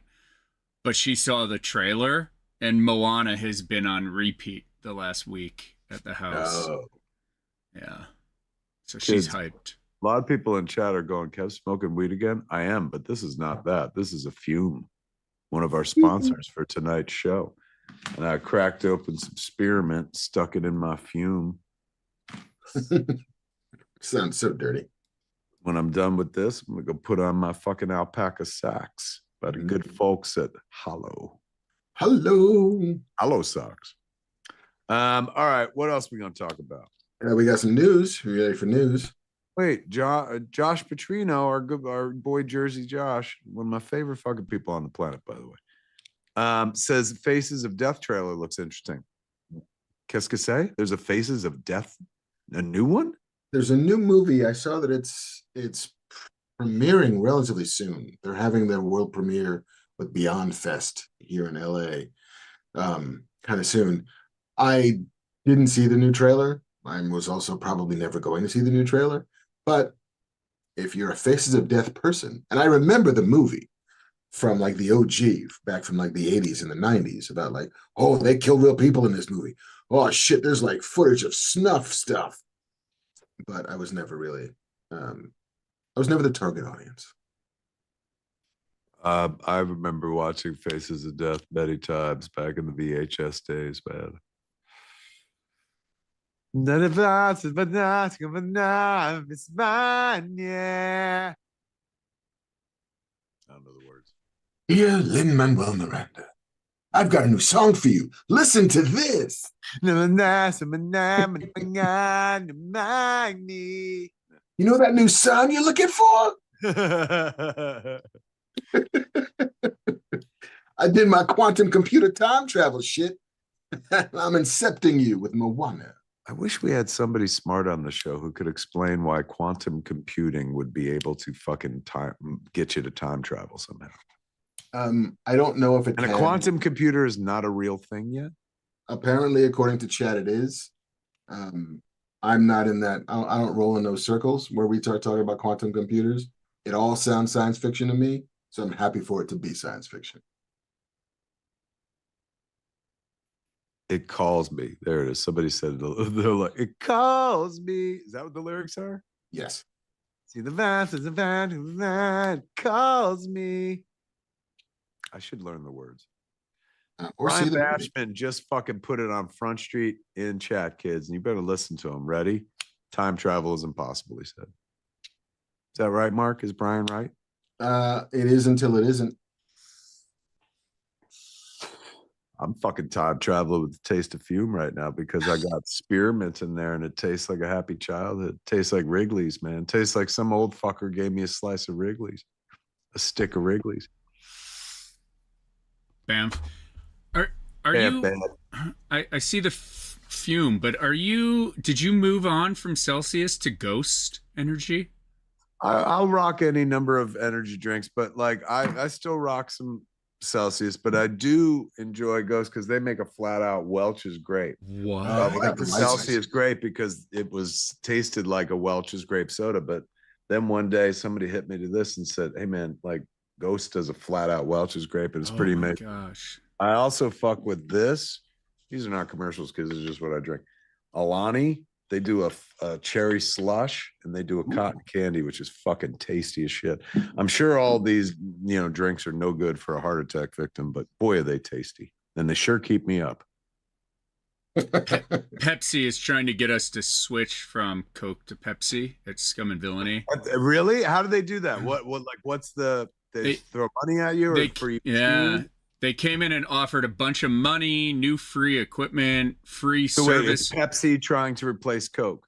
Yeah, and but I was like, "Oh, what type of energy drinks do you have?" They're like Celsius. I was like, "The fuck?" And That's they true. were Welcome like, aboard. Product. I know this. That's right. That's a Pepsi product. Then they were just like, "Yeah," and I was like, tell me more. They're like, what's your favorite flavor? I was like, grape. They were like, you'll have a case in 2 days on us. And I was like, okay, where do I sign? I love the payola of soft drinks. It's just like, It's what do you need to bribe you?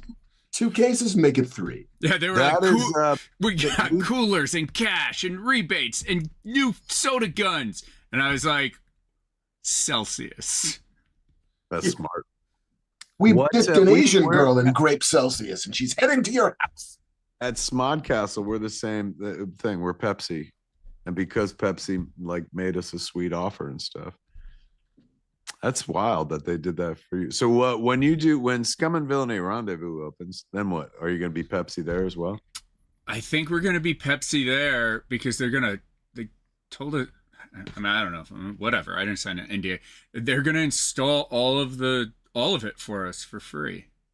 That's like Oh, say Pepsi, please. 20 grand worth of stuff, and then I can sell Celsius and get high off my own supply at the bar, Oh, you're gonna and a have problem. that in there. Yeah. Nerd Migos in chat wrote the lyrics so I can stop mumbling. See the line where the sky meets the sea, it calls me. Those the words? Yes. It is. That guy knows how to write a fucking song, man. Oh, they're all so good. He's not bad at that. Does The Rock sing a song in the movie? Yes, you're welcome. Mhm. He sings "You're Welcome." Yep. It's a good song. I can't get my old lady to watch cartoons with me anymore. Not like Pixar ones Oh. and stuff like that, because they're too emotional for her. She's like, she's gonna turn. I mean, I'm not supposed to say it, but she's been saying it out loud. April 7th, next week, she turns 55. So she don't want to cry. Like, and the older she gets, she has to. Like, she just getting softer as she gets older. So like, we'll be watching a thing, and she's one of the coldest motherfuckers I ever met. But in recent years, she's been getting soft and like rolling tears. She won't lean into it. Like, I love leaning into the emotion, man. If something makes me fucking cry, like, I'll hunt it out. Like, I rewatched that fucking scene from season 2 of Paradise so many fucking times. Bro. And she's like, why would you do that? And I'm like, because it's fucking like, it feels amazing to be moved by something as like fucking made up as all that and whatnot. So she don't fuck with the Pixar movies for that reason. Because I love the quick look around. It's like she's cold. And I said, I don't want, yeah. And I told her, I said, I could never. Oh my God, she would destroy me. She'd like Moana though. Moana is like a little emotional and nice. it is. And it's also a fucking girl hero story. But it, Oh, it Bro, she would like it, but it would make her cry, and she don't want to feel.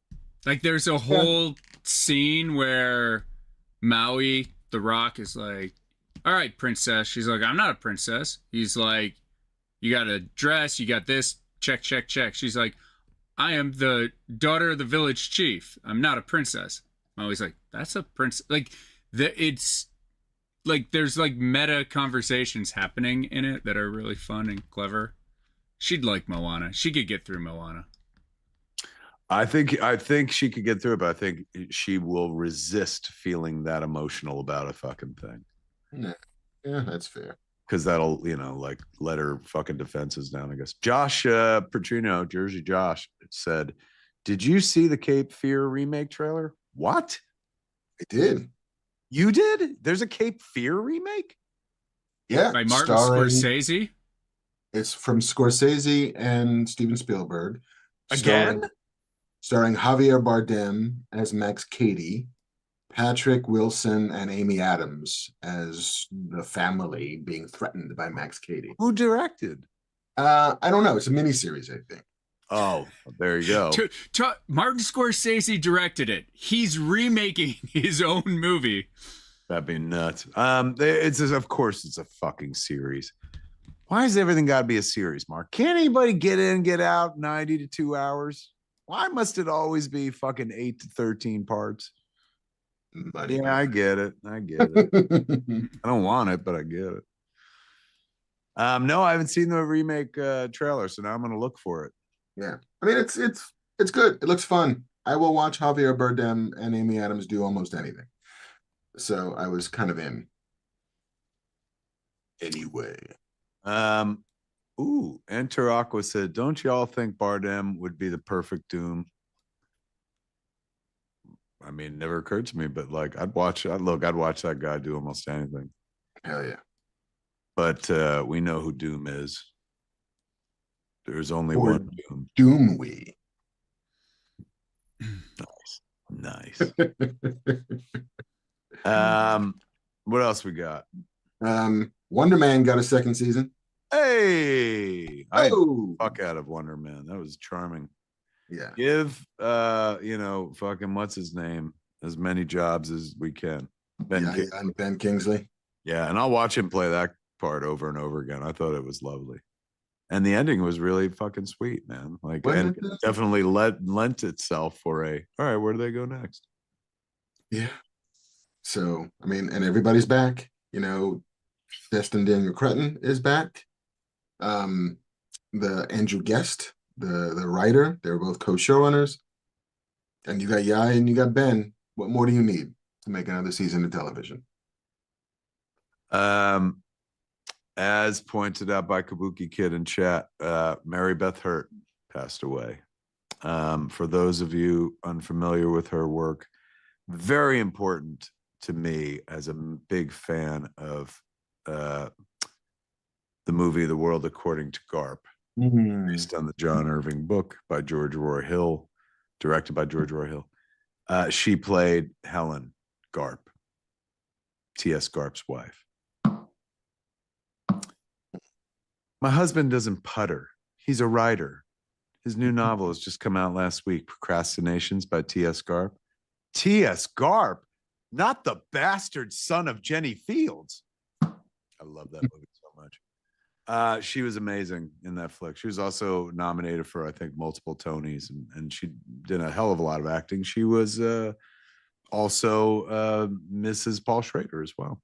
She was married to Paul Schrader for years and years and years. She was in Affliction for him years back. Yeah, Helen Garp, man, I fucking love that movie so much. One of my favorite films ever made. She was absolutely wonderful in it.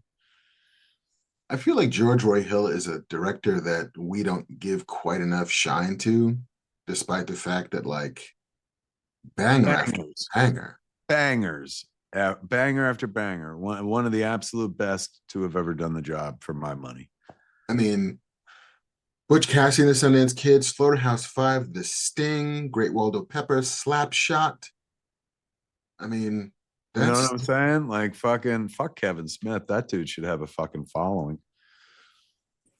Difference between me and that guy is that guy, he's like, I express myself through my directing work, and you express yourself through any means fucking necessary and smear yourself across the pop cultural landscape like so much feces in a bathroom stall. And I'd be like, Jesus, George, you slow it down. Hard on me?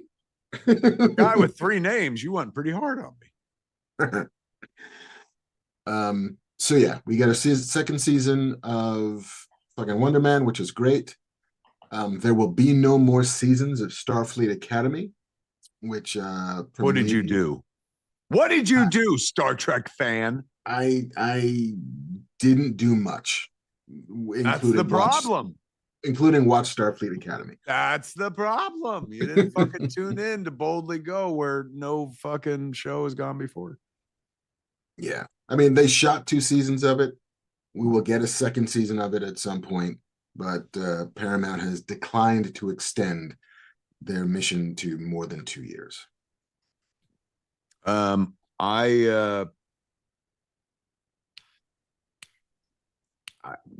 many Star Trek shows do they have? I mean, that's not the only one, right? I think Lower Decks is still ongoing, but I think Strange New Worlds, its upcoming season is its last season. I think we will be entering a bold new frontier where there is not a Star Trek on the air actively in about 2 years, which I feel like is actually probably good for Star Trek. I think it could use a little bit of a rest Is that right? Needs to go away for a minute. I think so. I think so. I think, everything needs a little time to recharge. I think we're now living in a Star Wars is recharging zone.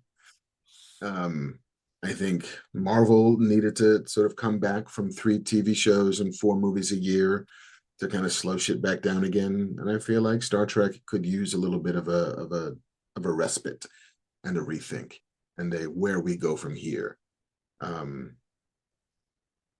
So yeah, I think that's probably good. Doubt 8131977 in chat says, "Oh Kev, Juliette Lewis is in the Broadway revival of the Rocky Horror Picture Show." He or she is absolutely right. Juliette Lewis is in the Rocky Horror Picture Show revival that I believe they're doing at Studio 54, if I'm correct. I mean, best place in the world. Bob Perlitz, who I know is following along in chat, I've seen his name rolling around and whatnot.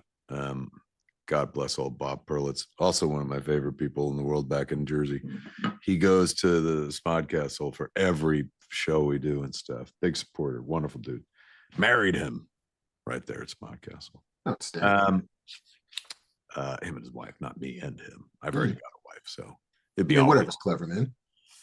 We'll find a way around it and we will get married. But in any event, he now I forgot. I did such a wind up to him. I forgot what I was saying in the first place. Oh, he was talking about he's friends with people that do a production of Rocky Horror in North Jersey or up in New York or something like that. And we've never done the Rocky Horror Picture Show at Smodcastle because over in Red Bank at the what is now the Count Basie Cinemas, where we used to do Vulgarthon back in the day.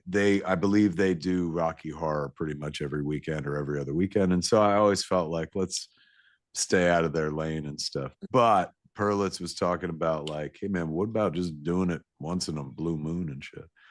And I'll be honest with you, that would be fun for me because I never had the Rocky Horror Picture Show experience other than in the aforementioned movie Fame, which was ruined by the horrifying Coco scene later on in the movie. So I think I would like that. Yeah, I think I would like to run a newspaper. No, I think I would like to do Rocky Horror Picture Show at Smodcastle. I'm hoping Ernie, Bob Perlitz hooks it up with Ernie, man. You should. I have never ever done Rocky Horror in a cinema. Me neither. If we do it, will you go? Maybe. I feel like maybe 54. I don't like that lack of commitment, Mark. I feel like it'd be like taking up skiing at 54. It's like, this is like a good idea. It sounded a little like Rocky Horror Picture Show. I don't know. It's kind of a white thing, isn't it? That is some white people shit if there ever was white people shit. But I'm a Susan Sarandon fan, so like. Do you remember in Fame when the guy's on stage, he's like, if you don't like it, why don't you get back to Jersey? I remember as a kid, I felt so fucking, I was like Peter. I denied being from Jersey 3 times and a cock crowed and shit. What's wrong with Jersey, you guys? It's nice here. Why don't you go back to Jersey? You should do heavy metal. Can you get heavy metal? Fucking let's. I'll do heavy metal if you come show it. I'll come. When you're going east to see family and shit, tell me, and then we'll fucking show heavy metal, man. I would love to. I don't think I've ever seen that on the big screen. I watched it at home on cable a lot and jerked off. But I don't think I've ever seen it on the big screen. I would love to watch that. Ooh, maybe we'll do like a grown-up animation double feature. We'll do like give me the Lochnar, you bitch. Remember the guy who's Don't worry, I got an angle. Don't worry, Harry. I've got an angle. I'm dead. John Candy is fucking dead. Suddenly, my muscles were huge. This chick is really looking at me. I couldn't stand there with my dork hanging out. We're getting a lot of heavy metal praise in the chat. Everyone's like, do it. Do it. Yeah, Yeah. Lance Allen 9404 chat says, did I miss the Daredevil talk yet? We did do a little bit of Daredevil talk. Yeah, we hit it. Did a little bit hit of Daredevil that. talk. Let me talk some comics for a second, kids. I've been having a good ass time writing a comic book that I can't tell anybody about for a minute. But when they tell people about it, you'll hear it here second. Yeah, exactly. But it's a multi-issue kind of story. And I turned in the first issue script, and it was met with enthusiasm from all. Best version. Yeah, it really is. But I've been enjoying the fuck out of it, man. There's like they announced, of course, Jay and Silent Bob, Jay's a Future Past for Marvel. There's the cover, and I've been seeing the interiors, which is they're fucking gorgeous. Oh my god, this book is a dream come true. But because I was working on that, they were like, hey, you want to do this, you want to do this? And so there's like 2 big Marvel projects that I'm working on that they haven't even announced yet. One I'm almost done with writing. I was doing that with Andy McElfresh.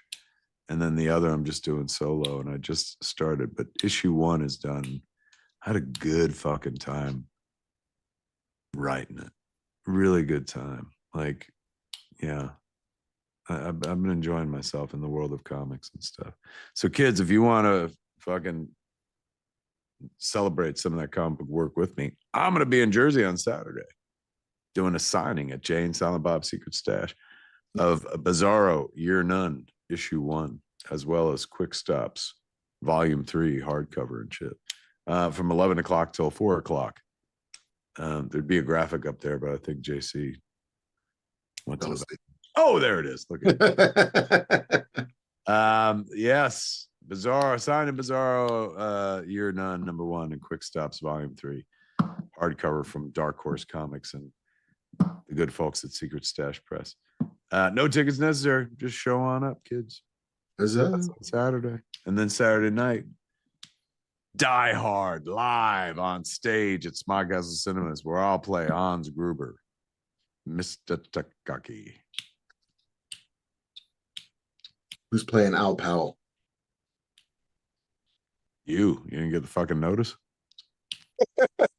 Oh shit, honey, I gotta go to Jersey. I just got back from the East Coast. All right, where are we? Yes, Bamf Man. Do you think Reginald Vell Johnson would just go and do that role? Like, isn't he obligated to play every cop from the 1980s and early 90s? Like his deal with God for being born? Like, do you think he'd just show up? Like, if he was in the tri-state area, don't you think he'd just come down and do it for the plot? Nobody wants to come to Central Jersey, bro. Trust me. It's a guy who owns Smod Castle. Nobody wants to go. But if we were out here doing it, and like say we were doing it like, you know, fucking Dynasty Typewriter or Scum and Villainy Rendezvous. Hell yeah. Let's put ourselves in a better future, kids, where things are happy and we're all hanging out at our favorite fucking nerd bar with multiple floors. And we're grabbing a drink. We're grabbing a blue milk before we go downstairs and see fucking Avengers, Secret Wars and shit like that. Ooh. You know how many illegal live reads we could do? That'd be fun. All of them. All of them. Every one of them. It's only going to happen if you make Rendezvous happen, kids. Meet us at the Rendezvous. Scum and Villainy Rendezvous. Scumandvillainy.com or foundingfleet.com to join up. Just like Vietnam, eh, Slick? I was in high school, dickhead. All right, where are we going next? Well, we got some sad news. A few people have sadly shuffled off this mortal coil. Miss Tessmacher, Valerie Perrine. Valerie Perrine died. Valerie Perrine. Yes, Miss Tessmacher. But Lex, my mom's in New Jersey. How old? Yeah, that's right. Her mom lived in Hackensack. She was And 82. Lex Luthor was like, So what? how old? She was 82, following a 15-year battle with Parkinson's. I saw a lovely photo of her with Sarah Douglas, who of course played one of the Kryptonian Ursula. Ursa, that's it. Yeah, man, that's a shame. And then somebody put up after she died, a photo array of everybody from Superman, and they're all gone. Nobody's left. Christopher Reeve is gone. Margot Kidder is gone. Gene Hackman is gone. Ned Beatty is gone. Valerie Perrine is gone.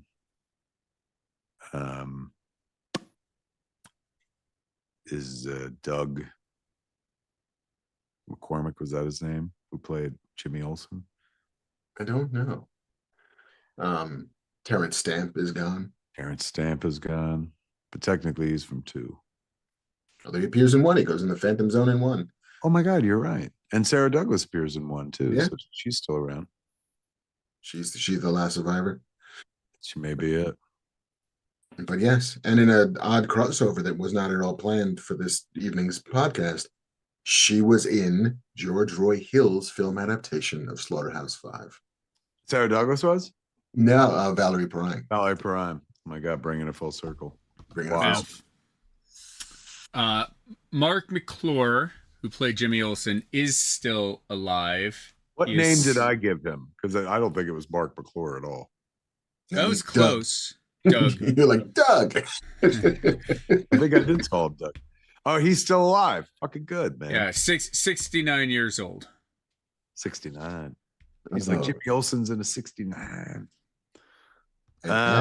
Good. I'm glad he's around. Unfortunately, Jackie Cooper, who played Perry Olsen, Perry Olsen, Jesus, Perry White. Yes. And also Dick Donner. The great director Dick himself is gone. Guy who made Superman what it was. Once again, fucking killer score by John Williams.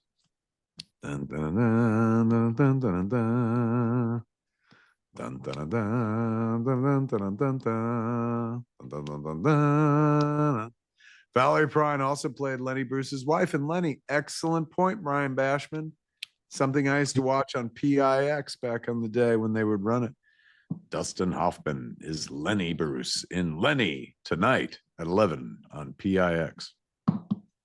She's in The Electric Horseman as the ex-wife of Robert Redford.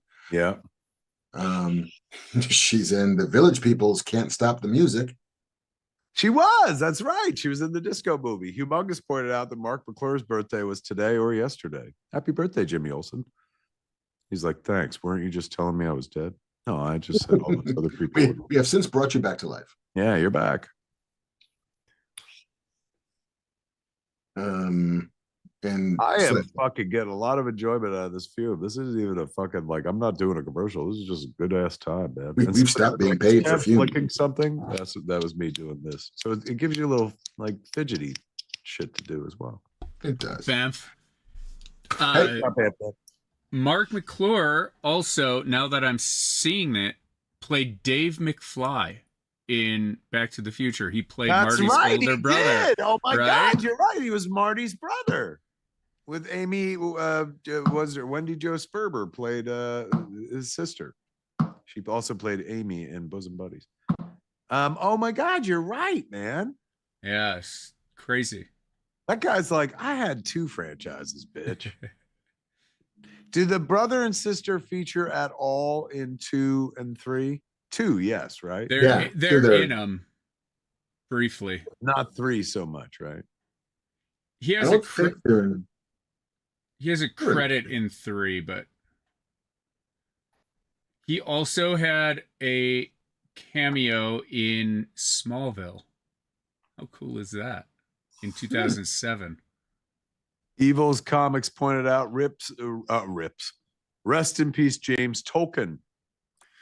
Yeah. Back to the Future and Top Gun. Slacker. And masters the universe. Who is he? He's like a cop in Masters of the Universe who's giving the kid a hard time, and at the end he's like, "I think I'm gonna stay here and eternity." It's a terrible impression of him. But yes, of course he was in Top Gun, but in Back to the Future, he's the one responsible for popularizing the term slacker. You were a slacker. Your father was a slacker. You'll always be a slacker. Eat lead, slacker.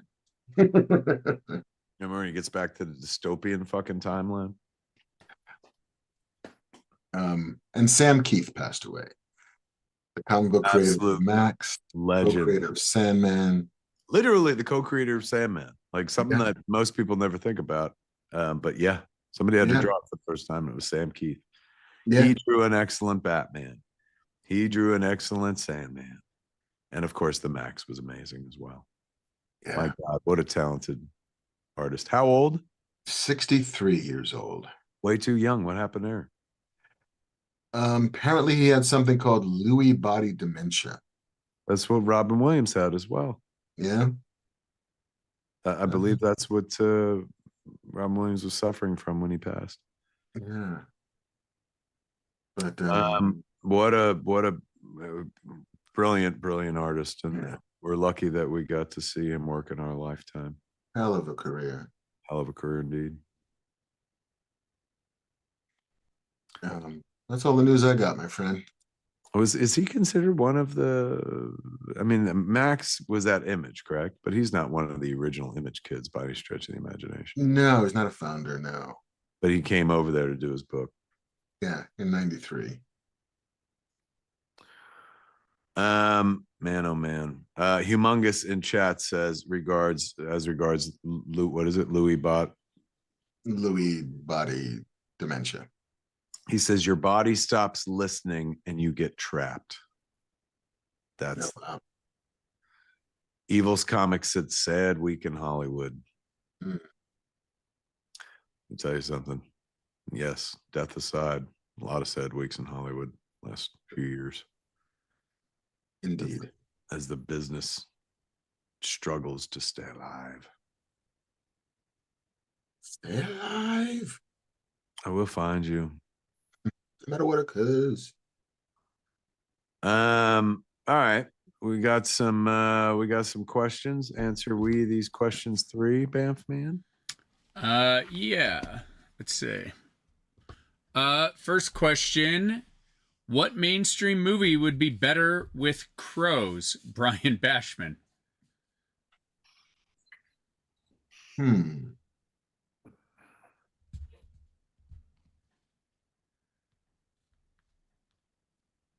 Batman. Like everybody is a crow? I think you just add crows to it. To the movie. Batman fighting a murder of crows.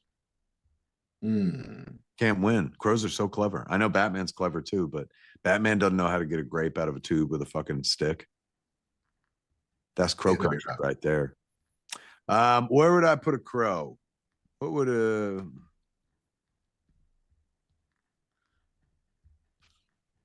oddly enough, not the crow. I wouldn't put one in there. Yeah, they got some. They got their own. Let me see. I would remake the Colin Farrell movie Phone Booth. But stick a bunch of crows in the booth with him? He had to, instead of calling on the phone, he had to send crows like ravens in Game of Thrones out with his messages. So the whole movie was him sending messages via crow. I like that. I'm going to go back to my original conception of a crow flying straight up a dude's ass and out his mouth. And I'm going to put that into, all right. You know how fucking when Quentin did Death Proof and he was just like, hey man, the fucking car is the weapon. I'm making fucking A Murder of Crows and the weapon is the crow. And I'm going to the trailer's going to be nothing but crows flying straight up motherfuckers' asses and out their mouths. And who ain't going to want to see that? In a world where everyone paid to see Cocaine Bear, they will pay to see A Murder of Crows if I show them one grisly image of a fucking full-grown crow, big as a raven, flying straight up some dude's asshole, and he's like, oh, and then, oh, fuck. Then they'll praise me. They'll give me the praise they give George Roy Hill. Yes. Which is In Through the Outdoor, starring crows. I like that. Masters of the Universe with crows. Nice. What do you got? Kramer versus Crow. Cromer versus Cromer. Just, you know, it's a very sensitive custody battle. Are you still here? Yeah. Have you been here this whole time? Yeah. What are you guys doing? Hanging out. Oh, that's very sweet. You're leaving now? Yeah. Love you. Love you. Good seeing you. Is Mark there? Mark is there. Hi, Mark. So is Hey, Jake. Harley. We're all doing our show. Oh, hey, everybody. Okay, bye. Yeah. Bye. My kid rolled by Hey, hours ago. She's been hanging out with her mother upstairs. that's sweet. Maybe Harley can get her to watch Moana. See the sky and the water over there behind me. I forgot. I very much want like drunk karaoke of the fucking Moana theme song. Your man Jeff in chat says my dinner with Crow Andre. Fucking there you go. My dinner with Andre, but with crows. Nice. The seventh seal, but with a crow as death. Like we've been there, man. All right, what else we got? Ooh. Remember the movie Rowboat? Yeah. Lifeboat. Lifeboat. Yeah. The old fucking Hitchcock movie. Just call it Crowboat. And just one of the people on the boat is a crow. Crowboat's a movie that could sell, man, because that's just a captivating title. Like, what the fuck is that about? Like, you got to go see it, man. But you don't want to be like, don't get stuck at sea on Crowboat. Great bar. Or Crowbar, and it's just a bar that's run by crows. Oh my god, that's adorable. Don't fucking stop giving out good ideas. That's our kids' movie right there. Our kids' movie, but a bar run by birds. That's right. Kids can handle shit like that now. Kids are all sorts of savvy. All right, what do we got? Okay, next one. Sorry, I'm down the crow rabbit hole. It says that crows mate for life, They and do. that they will raise their young for 5 years. And every crow will tell every other crow the story of you putting that dead crow out. Like, no shit. They do communicate and they pass on stories. So there are documented cases where like some kids were went running through a fucking field to scare a bunch of crows. And those crows tell their fucking kids, and their kids tell their fucking kids. Like, you see that piece of shit with the yellow shirt? One time he yelled at us. Like, they hold on to grudges. They're fucking smart. Yeah, it's I'm crazy. I'm telling you, a murder of crows is a fucking thing. Fat Man Beyond presents A Murder of Crows. We're all gonna get rich. In a world where fucking Cocaine Bear made money, I'm telling you, A Murder of Crows is gonna fucking do business. Carlo wants to know, has there ever been a movie, TV show, or comic where your opinion on it has changed after revisiting it over time? Yeah, Magnolia. First time I saw it, I was like, this is bullshit. And then years later, I saw it. I was like, this is quite beautiful. Talented Mr. Ripley, same thing. First time I saw it, I was like, pretty people doing simple things. And then it's one of my favorite movies of all time. I've watched it so many times, gone to sleep watching it and stuff. Comfort movie. So yeah, I'm definitely fucking capable of reconsideration at all times. Sometimes you see a thing on like just a badass day.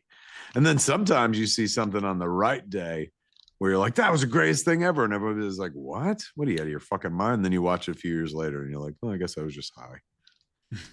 Yeah. I've also had those movies that I've liked for different reasons as I've gotten older. You know, like Do the Right Thing, I saw probably before I really understood what it was about. But it was like, oh, this is just cool. It's just a day in the life in fucking Brooklyn. And it's hot and the music is good. And, I'm going to see some titties. And like, what more can I ask for from a movie? And then I saw it. Remember, thank God for the right nipple. Thank God for the left nipple. Oh, 1989, the number. Another summer. Get down with the funky drummer. Sound of the funky drummer. But yeah, because I know you got soul, brothers and sisters.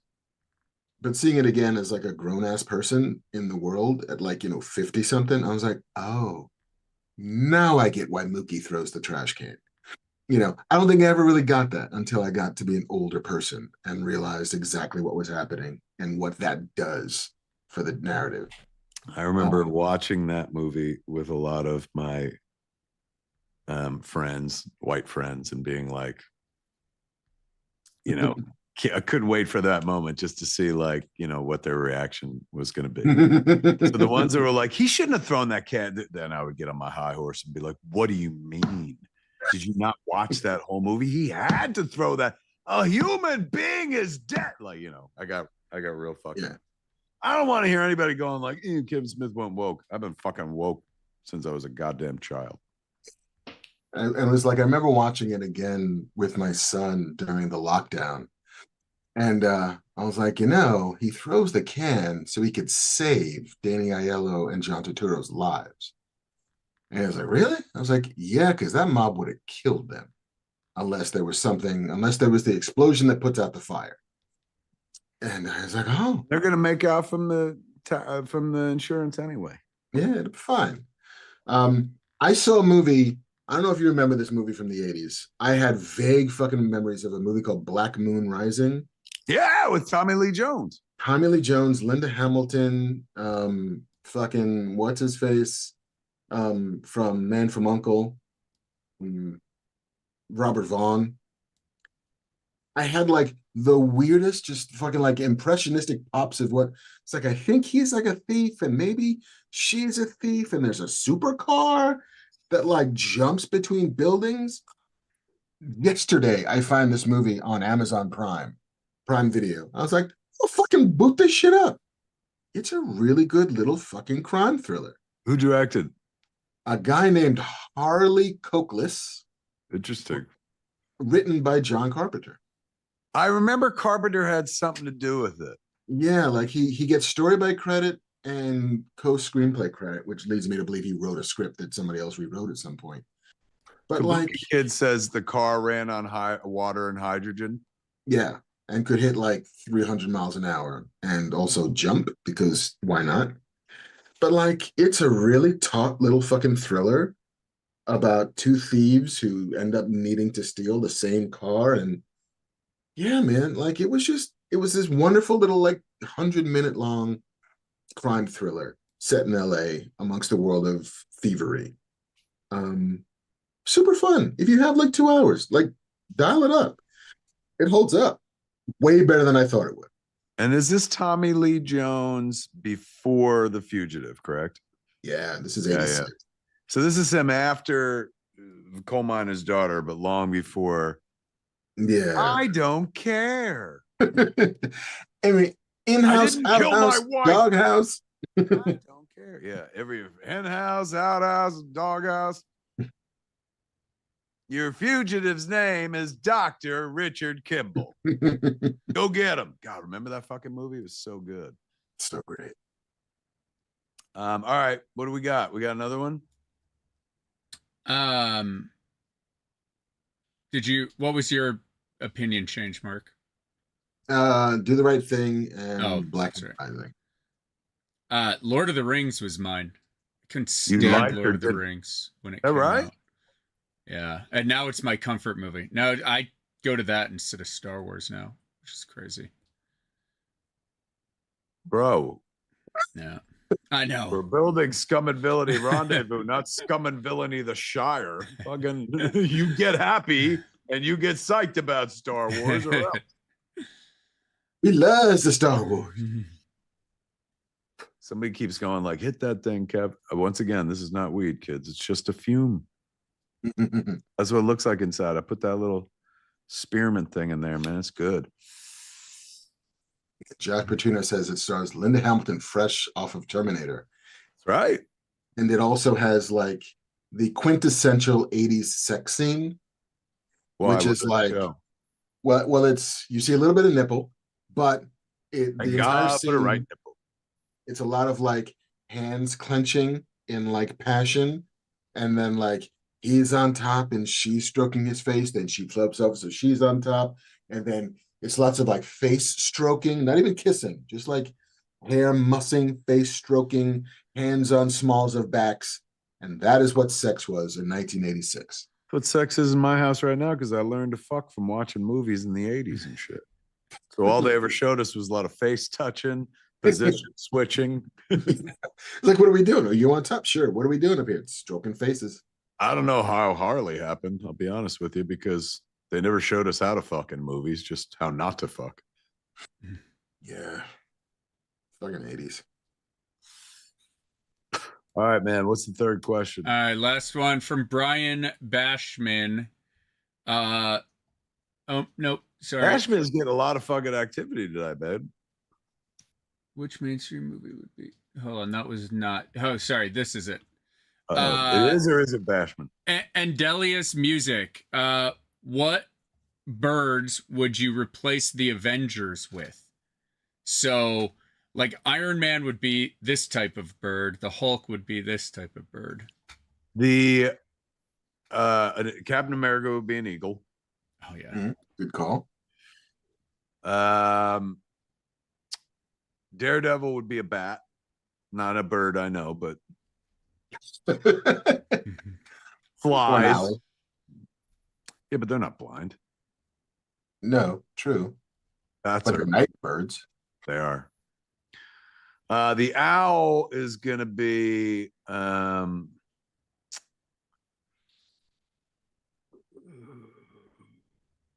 Thor.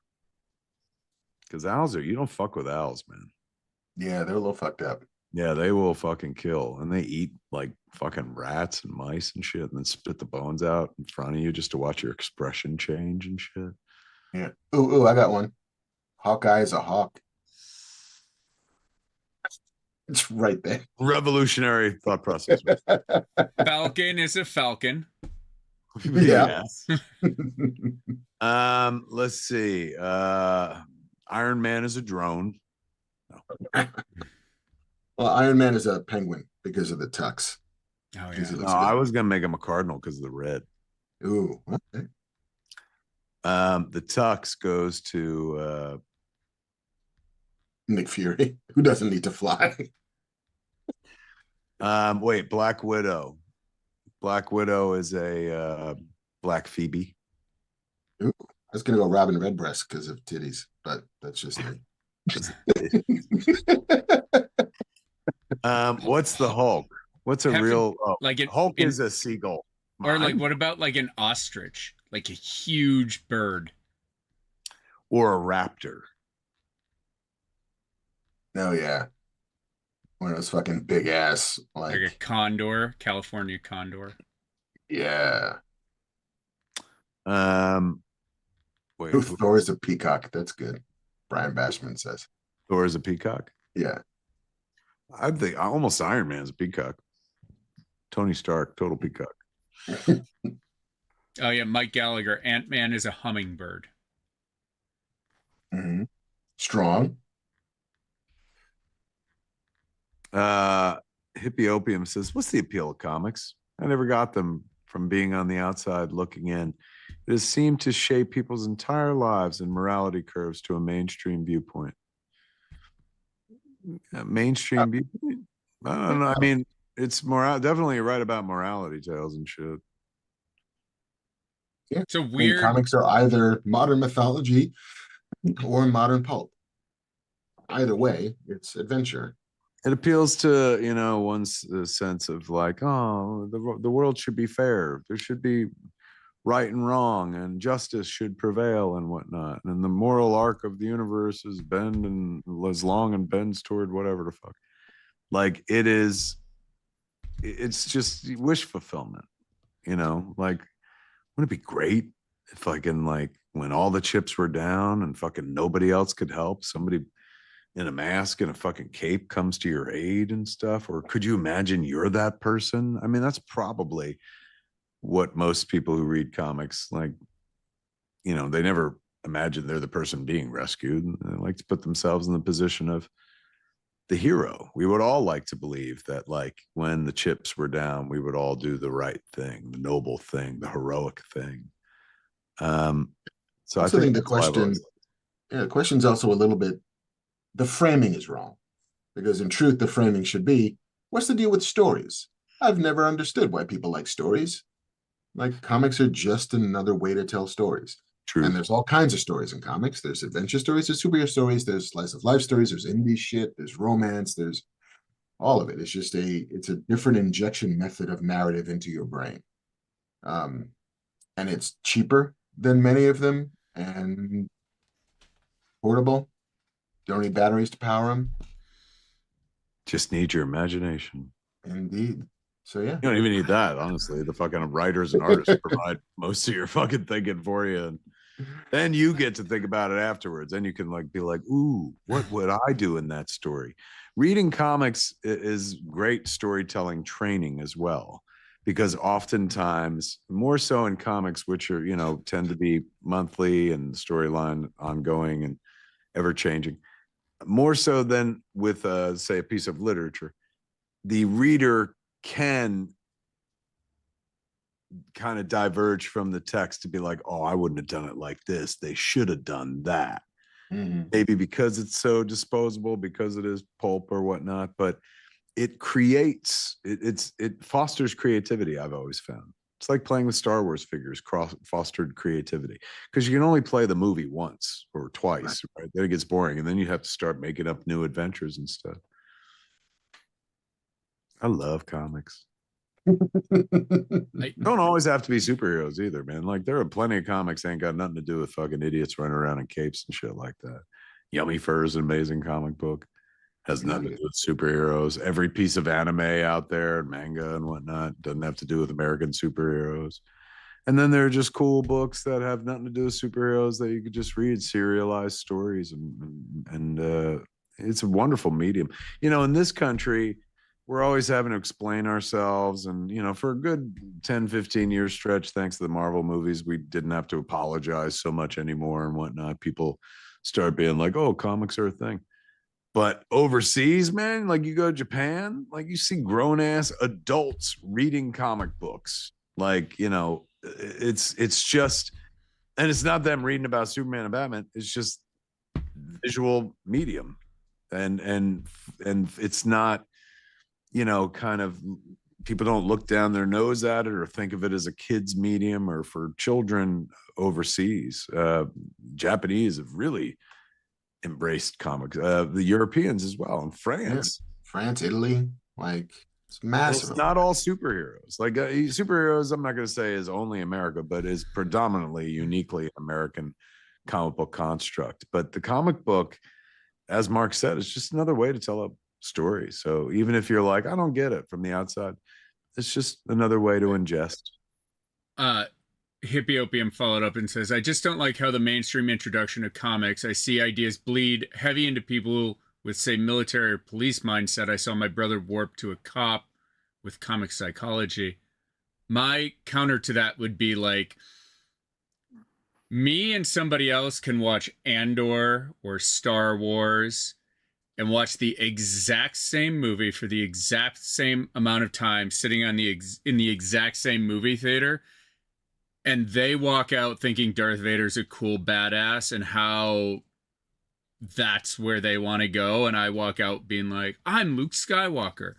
Like, so much of all story is interpretive, right? A good story allows you to place yourself in those characters, you know. So if somebody sees the rebellion as the aggressors against an established government, that's what they see.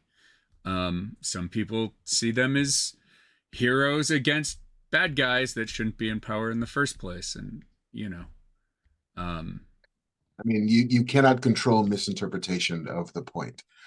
Case in point, the Punisher. which seems to have been embraced by people who do not know what the Punisher's about. They do not understand the criticism of modern law enforcement and corruption that exists within the Punisher, that the Punisher existed to dramatize. But instead, and much like in Daredevil, they're just putting skulls on shit, missing the point.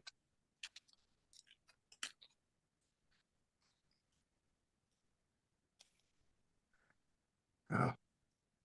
It's just, it blows my mind. This was a man's whole life. Sam Clayburger would have been 100 today. And all this color colored so many worlds.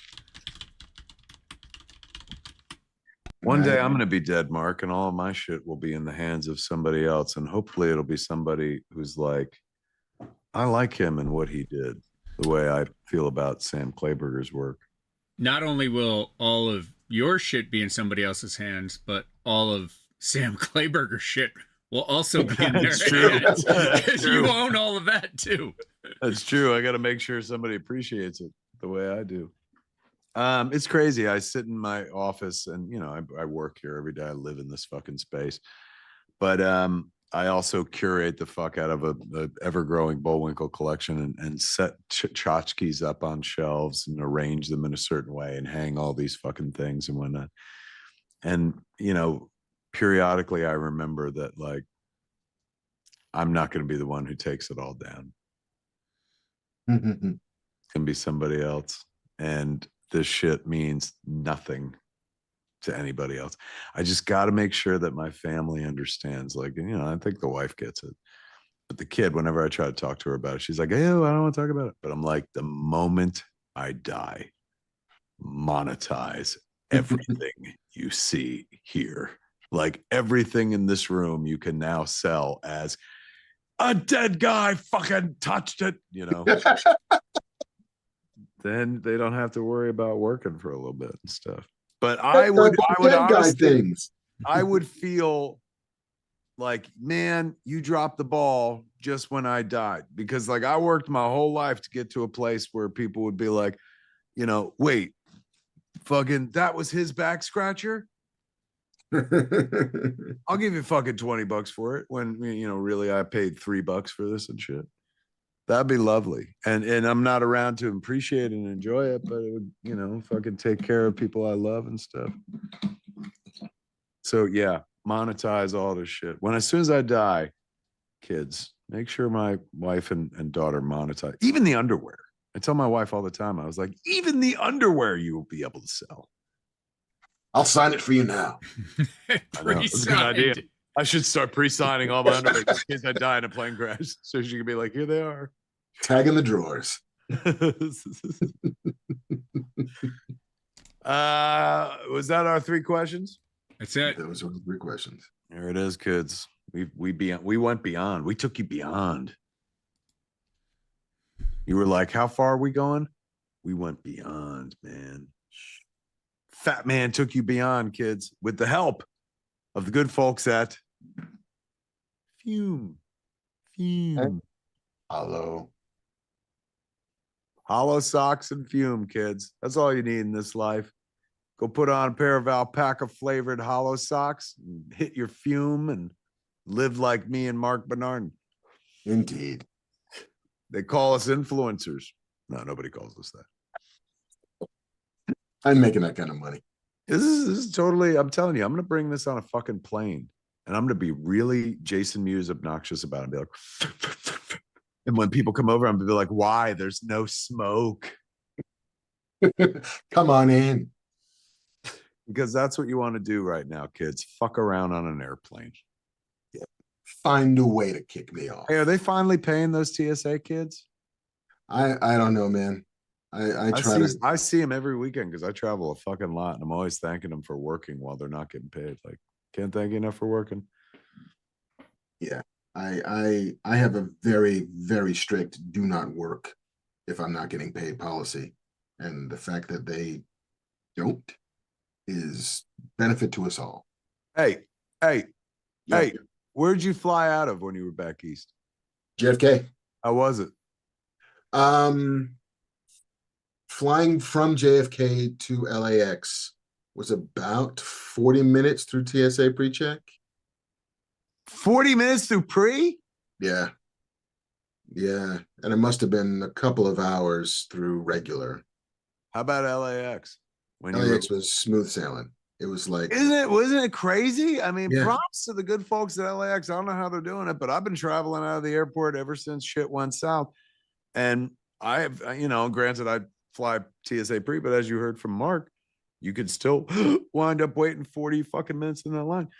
LAX has their shit down to a science. yeah, it was like 10 minutes. It was like less than 10, maybe. Absolutely LAX. beautiful. And props to Alaska as well. There was no lines up there either. And I saw you went to the North Pole. Did you say hi to the big man?